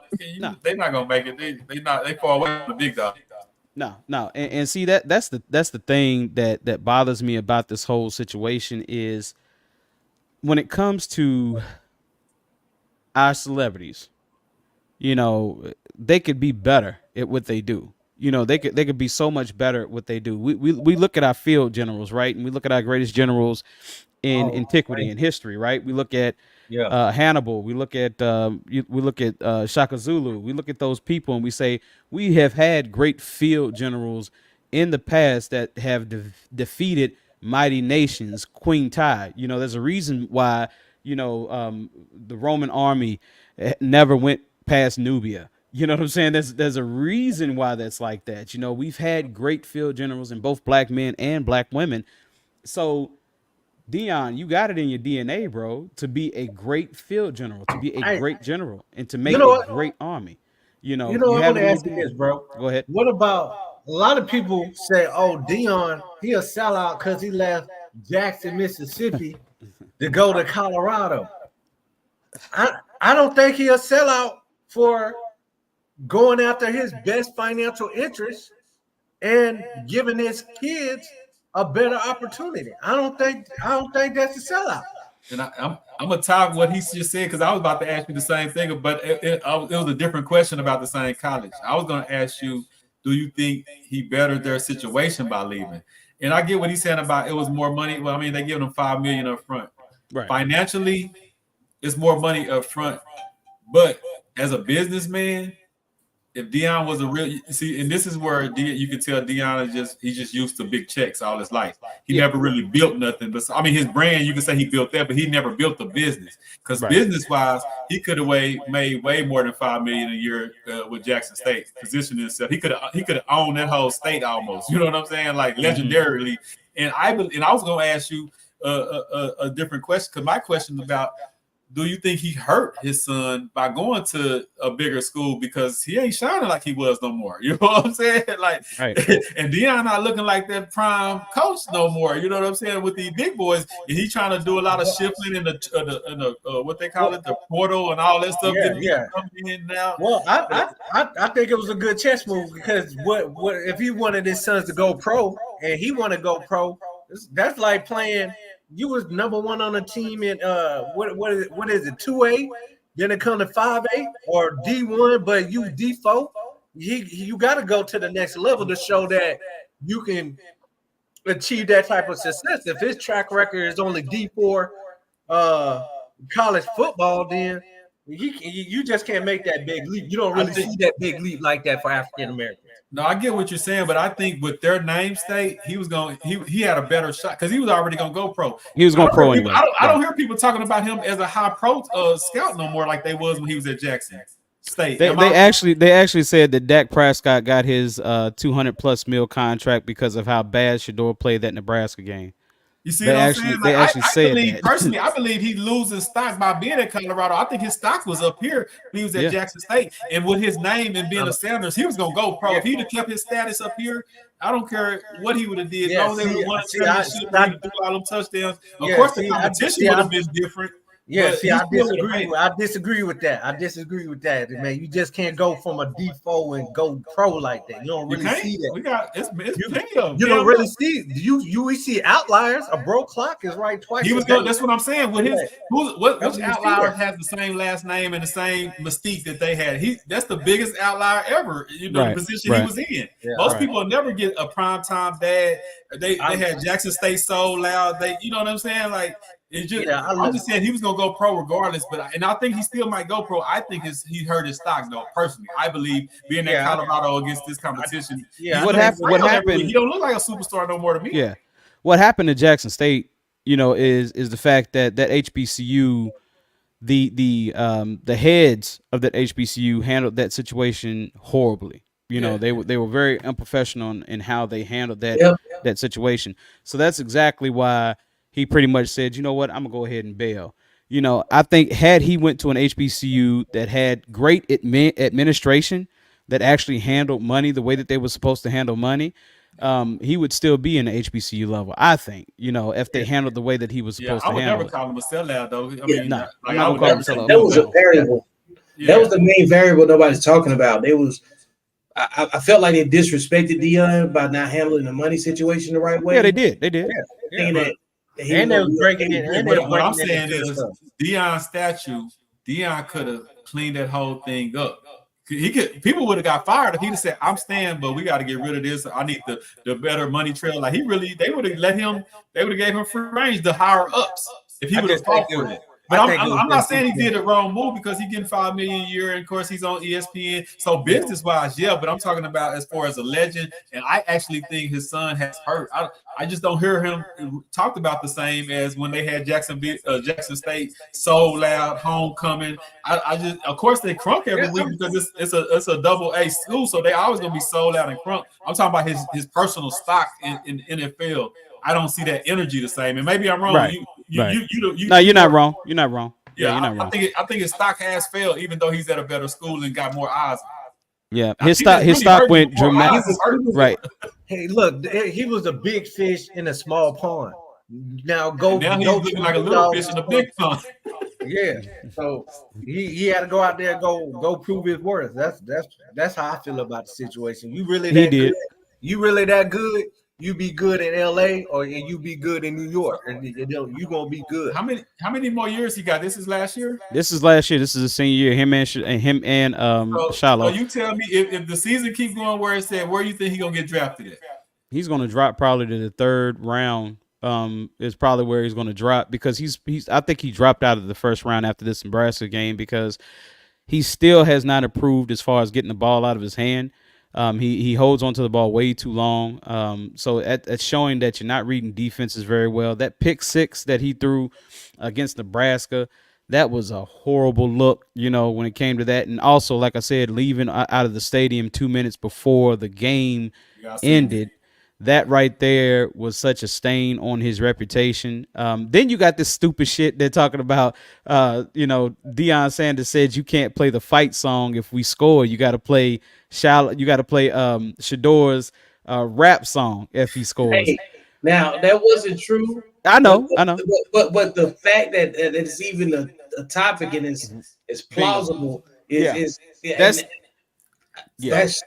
You can't take it off the table. You thinking maybe the third, right? Okay, so let's go back to a couple years ago. Just say his stock would have stayed high it was at Jackson State. Where you think first round? First round. First round. If Even he if stayed he at stayed Jackson at State, Jackson yeah. State. I don't believe that, bro. I believe that because Boy, of y'all the wouldn't hype, and he would have take been it. winning more Y'all wouldn't games. You know what I'm take it, saying? bro. He definitely would have Yeah. been winning more games. You know what I'm saying? No. So Eugene, the thing is like if you watch those games on Saturdays, because let's just admit, Jackson State, they were on TV a whole lot, and when you listen to commentators, they all had him going first round when he was playing for Jackson State. You know what I'm saying? They all had him going first round because when you look at He didn't have to be tradition, top 15, but he could have been a first round pick though. he was going to be a first round pick, right? So let's just be honest. You look at the intangibles that he has. You look at the skill sets that he has. You look at who he's been trained by, the Tom Brady. So when you look at that and you say, okay, yeah, this kid's quarterback IQ is extremely high, all that good stuff. So the thing with Colorado, because his line can't hold up, now he's trigger happy. He has to let go of the ball under the most insane, circumstances. You know what I'm saying? So it's making him look like a bad quarterback. He's not a bad quarterback, but it's making him look like a bad quarterback. Now they're able to critique him in a negative way. Had he stayed at Jackson State, they wouldn't be able to critique him in that negative way. Damn, this kid throwing for 550 yards every damn game, regardless whether that's against the HBCU defense or. I say regardless. I'm just Yeah. talking about just the stats alone, he would have gotten the first round, no matter about the competition easily. at all. And the fact that we've seen guys like Steve McNair, Right. you know what I'm saying? Like they question like what type of competition he was playing at Alcorn State, but Aaron McNair was the real deal. You know what I'm saying? And we saw that. So I think you get some generational talent opportunities at every level. He was a unique one because he was also a Heisman finalist. You know what I'm saying? He was in that conversation as well. What Aaron McNair went first round, 9th pick, I think, right? He was in top 10. Top 10. Yeah. Yeah. It was like 8th or 9th, And that comes from Alcorn State. You know what I'm saying? So that's a HBCU. So what we're saying, Eugene, is like him playing at HBCU wouldn't have hurt him at all. If anything, it helps him because he just looks like a superior athlete to everyone else. So it's just like saying like Travis Hunter. Travis Hunter's going to be first round draft pick regardless. He was probably going to be the number one. It don't matter. It don't draft matter pick how regardless. good Colorado finishes this season. I think he's a locked in first round draft pick. A team get a chance to draft him and skip over him, they better skip over for the right reason. They better already have. They better already have a player. Right. You know what I'm saying, in that slot or a scheme that works well with the talent they got. They better already have a left tackle. That's like the team that did that. That's like the team that jumped over Michael Jordan. Okay. Yeah, exactly. You know what I'm saying? All right, y'all said what's his son went first round? Yeah, he went over first round coming out of I don't think he would have been top 15. I think he could have gone in the first round and maybe in the first 30. With the way the hype would have been, if it would have stayed the same, that hype was out of control, man. It was out of control. It was out of control. They was ready to put him in the first top 5 in his first year or two. All right, so no HBCU athletes were selected in the first round of the NFL draft in 2022. You are correct. Yeah, you are correct. So that's what was brought up in there. Statistically speaking, he not there. He had to go. Statistically speaking, there's nobody in his position that got a dad and got the name recognition. Yeah, you got to remember that. You got to remember that, Eugene. He got that Sanders last name, bro. Sanders last name, and his dad had all the rappers there. They sold out. You got to remember the whole thing. You can't just say like the regular numbers. He wasn't regular. Let me ask you this question, Eugene. So, do you feel like LeBron was really NBA ready? Do you feel like that was the case, or did you feel like there were probably 50 other athletes that were in the NCAA that were better than Bronny? Oh no, you talking about his son Bronny? Yeah, we're talking about Bronny. We're talking about Bronny. I thought you were talking about LeBron when he. I did say LeBron. That's on me. But yeah, we're talking about Bronny. Do you think Bronny was NBA ready? Absolutely not. Right. It's the dad's last name. It's the dad's legacy that carried that. That's what we're trying to say. It's just his father's legacy is going to carry him. He's way better than LeBron's son, in his respective position. You know what I'm saying? He actually was coming through with the yards and the touchdowns and the wins. Right. So adding that with the dad last name and, like just the hype. I'm talking about just the hype it was.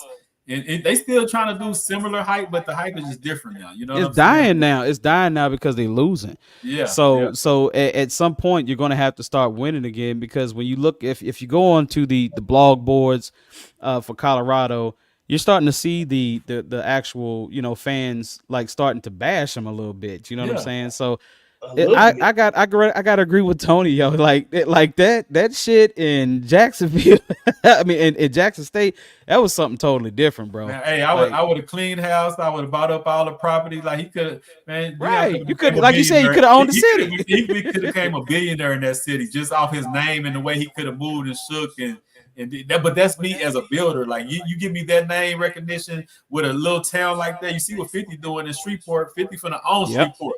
You know what I'm saying? Because he got the New York, he got the big worldwide name, and he in this little market that he can just buy up and do whatever he wants to because he got the money to. Like you can really, he can't do that in New York. They don't care about no 50 like that in New York because there's billionaires everywhere in New York. You know what I'm saying? Everywhere. When you pull up in Shreveport, even the person that might not like your skin color gonna respect you because you real money. You know what I'm saying? Exactly. And you look at all the brothers. I don't know about Mississippi on no business tip, man. I don't know, man. Give me any state in America with the right resources, I'll show you. This is America. You know what I'm saying? I haven't heard too many house flippers in Mississippi, man. Oh yeah, no, it's people get. I got some people get some money in Mississippi. Yeah. I don't know anything about Mississippi, so all I know is they got great soil in Mississippi. That's all I know. I've been going back and forth. One of my first out-of-state concerts was Mississippi. I think my first or second. Yeah, I've been going back and forth Mississippi for 20 years. Like, okay. So here's like Eugene, when we talk about, you know, a significant college, right? If you look at your more, I guess, cities that have progressed into something beautiful and big. I'll use where I'm from, Roanoke, Virginia. We got Virginia Tech and Blacksburg. Okay, Blacksburg used to be a cow town. We used to actually say that. It used to be cow town. Nothing but agriculture, nothing but green beans and wheat and all this shit being grown. Now you go through Blacksburg now after the Michael Vick effect, which is actually what we call it, the Michael Vick effect. Now you have all these interstates. You have all these interstates going through there. You have big tech coming through there. You know, you have all these different businesses coming through there because now it's attached to a college. So now Blacksburg, which used to be some little small cow town, is now competing with Roanoke, where I'm at, which is the major city in Southwest Virginia. You know, now they're competing with us and saying they're taking jobs from here because now they have a degreed demographic in Virginia Tech. Now you can bring IT there. Now you can bring all these jobs that require those degrees. Same thing could have happened in Jackson. You know, it's the same exact thing could have happened in Jackson. You got the money, the resources, and with the name recognition, you can go to any town, anywhere, and get it popping. Like that. Eugene, if you could have seen Blacksburg before Vic got there, bro. When I say it was it was a damn cow town. That's all it was. Now you roll through there now. Ain't nothing but money through there now. Yeah, Michael Vick effect. That's all it was. Look, where he was at, man, we saw what Baylor and Coppers Cove High School looked like when RG3 was playing. Yeah. So it shook it up. But hey, man, somebody offering you a $5 million. I get it. I get it. I ain't mad at him. No, I ain't mad at him. Then they breaking into your stuff. It's like, yo, I'm here giving back, helping out the community. Yeah. Y'all ain't even protecting me. That's why I ain't mad at him. Because Jackson handled that wrong all the way around. Yeah, they should have been protecting him. He should have had security. Didn't the whole team get robbed in UCLA or something though? When they did. Colorado. See, that's what I'm saying. When it's happening to the black, we put an extra stigmatization on it. But his whole team got robbed out there in Southern California, and we don't even talk about that. I'm talking about the whole team. That's my point. You haven't heard about him getting robbed in Colorado? Yeah, he got robbed in Colorado. I don't think. No. That's what I'm saying. But the whole thing. Oh, so the when he was in South Carolina, you're right. He did they did get robbed by US. Wasn't it USC? It was one of the West Coast teams. They was in Southern California and they wanted to rob the whole team since he's been in Colorado. Yeah. Yeah, they took everything from the team. But we don't talk about that. Okay. We talk about the Yeah. one your busty point. person that robbed I- him in Jacksonville. I Jackson get State. your point, but we all know in our communities we gonna times it by 10, bro. We Yeah. know Yeah. I could do Yeah, a no, one-off. I don't knock him taking no money though. I'm just saying it's me as a builder. I'd rather own a city and be able to that $5 million a year. It sounds like a lot, but to me, what he could have did with his name, he could have made times. He could have 10x that in Jackson State. That's all I'm saying. I'm not saying because you're gonna go with the type of when I talk to people about investing, right, and all that type of stuff. I can tell somebody will tell me I only do it with other people's money. I got mentors that got 2 7-figure business, never use a bank loan, doesn't use other people's money. And it's not that one strategy is right or wrong. It's about the makeup of you and what you're more comfortable with. Right. Like the properties I own, I was more comfortable with hustling up the money and buying it cash. Some people are like, no, I got good credit. I'm gonna do it with the credit. It's not saying just whatever you're comfortable with. I'm just, my strategy is not more comfortable with the credit and all that. My strategy is more comfortable with paying it out cash or paying it off fast. But somebody else might be like, hey, I just ran through 10 properties and it's all off OPM. You know what I'm saying? So this is all about what your personal. To me, I'm more of a builder, so I'm like, man, I can own this whole city. I can invest and buy up this. I can do this and do that. Yeah, they're gonna give me $5 million a year, but me personally, what I can do in a city that I'm running off my name, man, I could turn that into some billions of dollars. But that's me personally. Not saying nothing wrong with going to Colorado, because some people like, man, I ain't gonna do all that building shit. I want a big check. That's how I am. That's how I am. I ain't. Yeah, that's what I'm saying. So it's just about your makeup. It's not about what's right or wrong. It's about the person you are and what fits you. Me being able to have a Deion Sanders name in Jackson State. Oh man, Colorado couldn't have gave me enough money for what I could have did down there. And with my boys in this college too, knowing that they really supposed to be on a higher level, but they finna run this league. So I know for the next 4 years, we finna run it. And then I'm finna clean house. I'm finna get some people fired and get a whole new different vision. I'm finna buy some stuff. I'm finna have other investors come here and do what 50 doing. Deion could have did that times 10 right there in Jackson State. Yeah. Eugene, I think if the HBCUs had more people who went to the Wharton School of Business and actually learned how this thing works, you know what I'm saying? Real business works. I think that, it could have became something very special. But I do think in you saying I get why he left, and I'm saying why he left, Tony saying he agrees why he left, Vic saying he agrees why he left. When you see that people are not handling the finances correctly, yeah, I get it. I can't lie. I get it, but what Tony said, he had enough power to say, hey, I'm selling out games every week. We on ESPN headlining.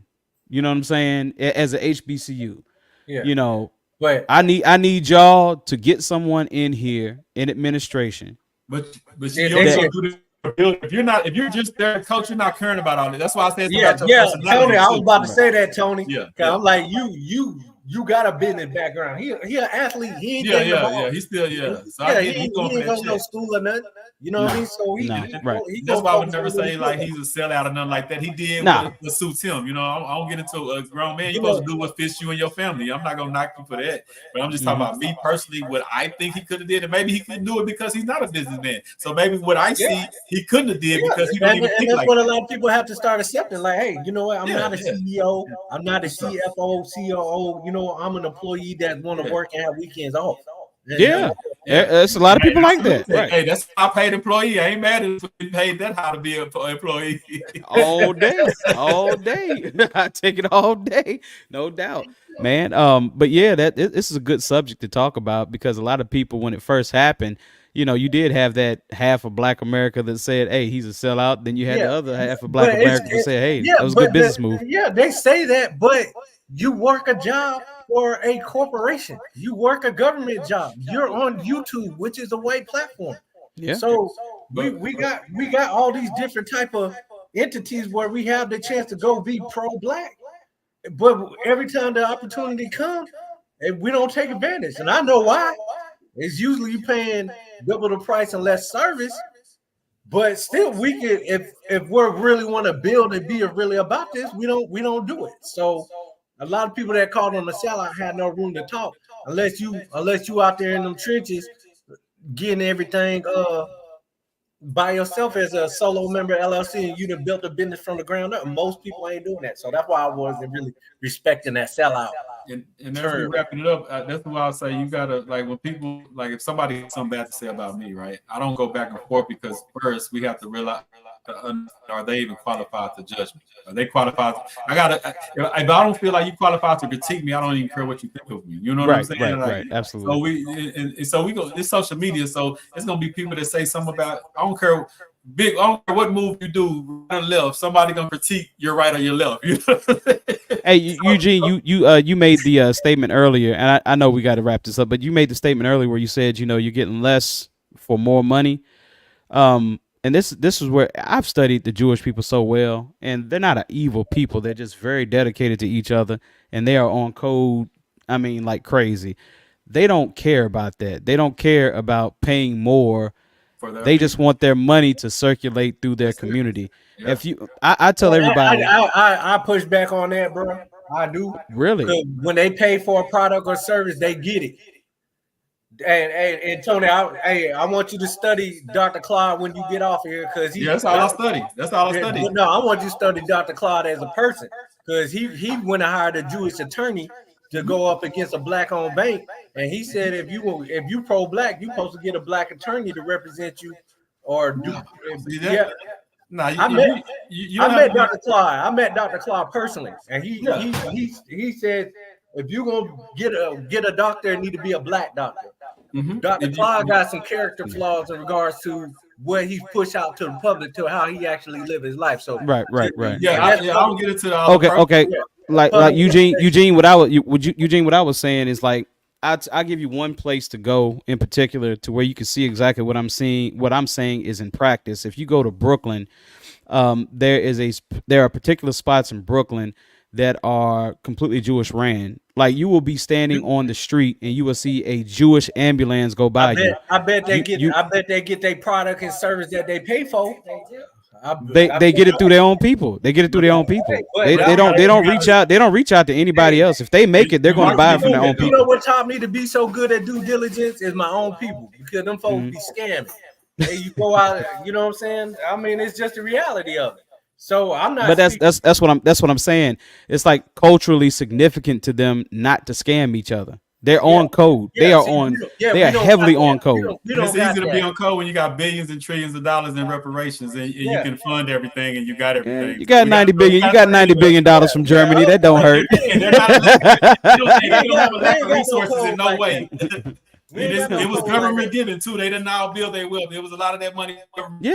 Yeah, it was a whole lot of that money given, right. But we can keep going all day, man. Vic, go ahead and take control of your show. I know you're trying to wrap it up. Vic didn't even get to talk tonight, man. We were so on fire. He didn't get to talk. He's a guest on the show. I'm glad to be a guest on my platform for a change. You know what I'm saying? Like, watching the dynamics. You know what I'm saying? Like, y'all talked about, y'all gave enough equity to the topics that deserve the most visibility. And I've been a guest tonight, and I've been able to just try to solve whatever issues going on in the comments and highlight stuff.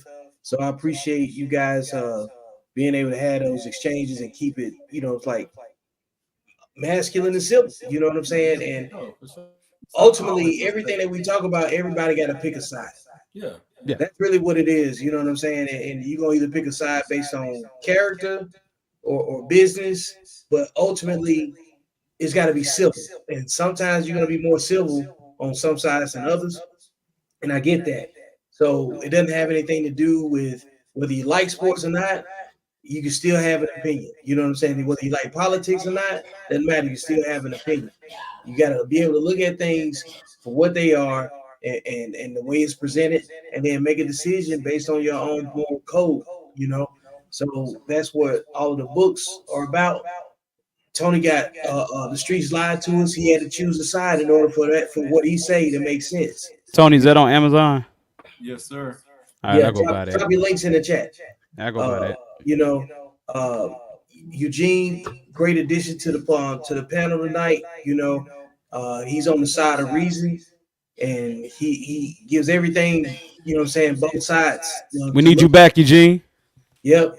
Yeah, we're gonna need you back up here. You know what I'm saying? I'm ready when y'all ready, man. All right. Black being supposed to come together ain't about agreeing on everything. It's about trying to figure out what's best for our community. And sometimes it's not like, oh, I see it this way, but we need to go with Eugene's idea for this round. It's about winning strategically. It's not about having it your way all the time. Like, oh man, I wanted this, but what he's leading with, we do need to accomplish that. So let me accomplish that, then I can get back on my tip. You know what I'm saying? Like, we got to be strategic about this, not this one off, or it's my way or the highway, or if I can't, I don't believe in this, so forget it. Now I might not care about it personally, but yeah, when you strategically, yes, it's old or this and that. So we just got to be able to break down everything strategically and leave out the emotions and just get down to the business of what's best for us as a whole.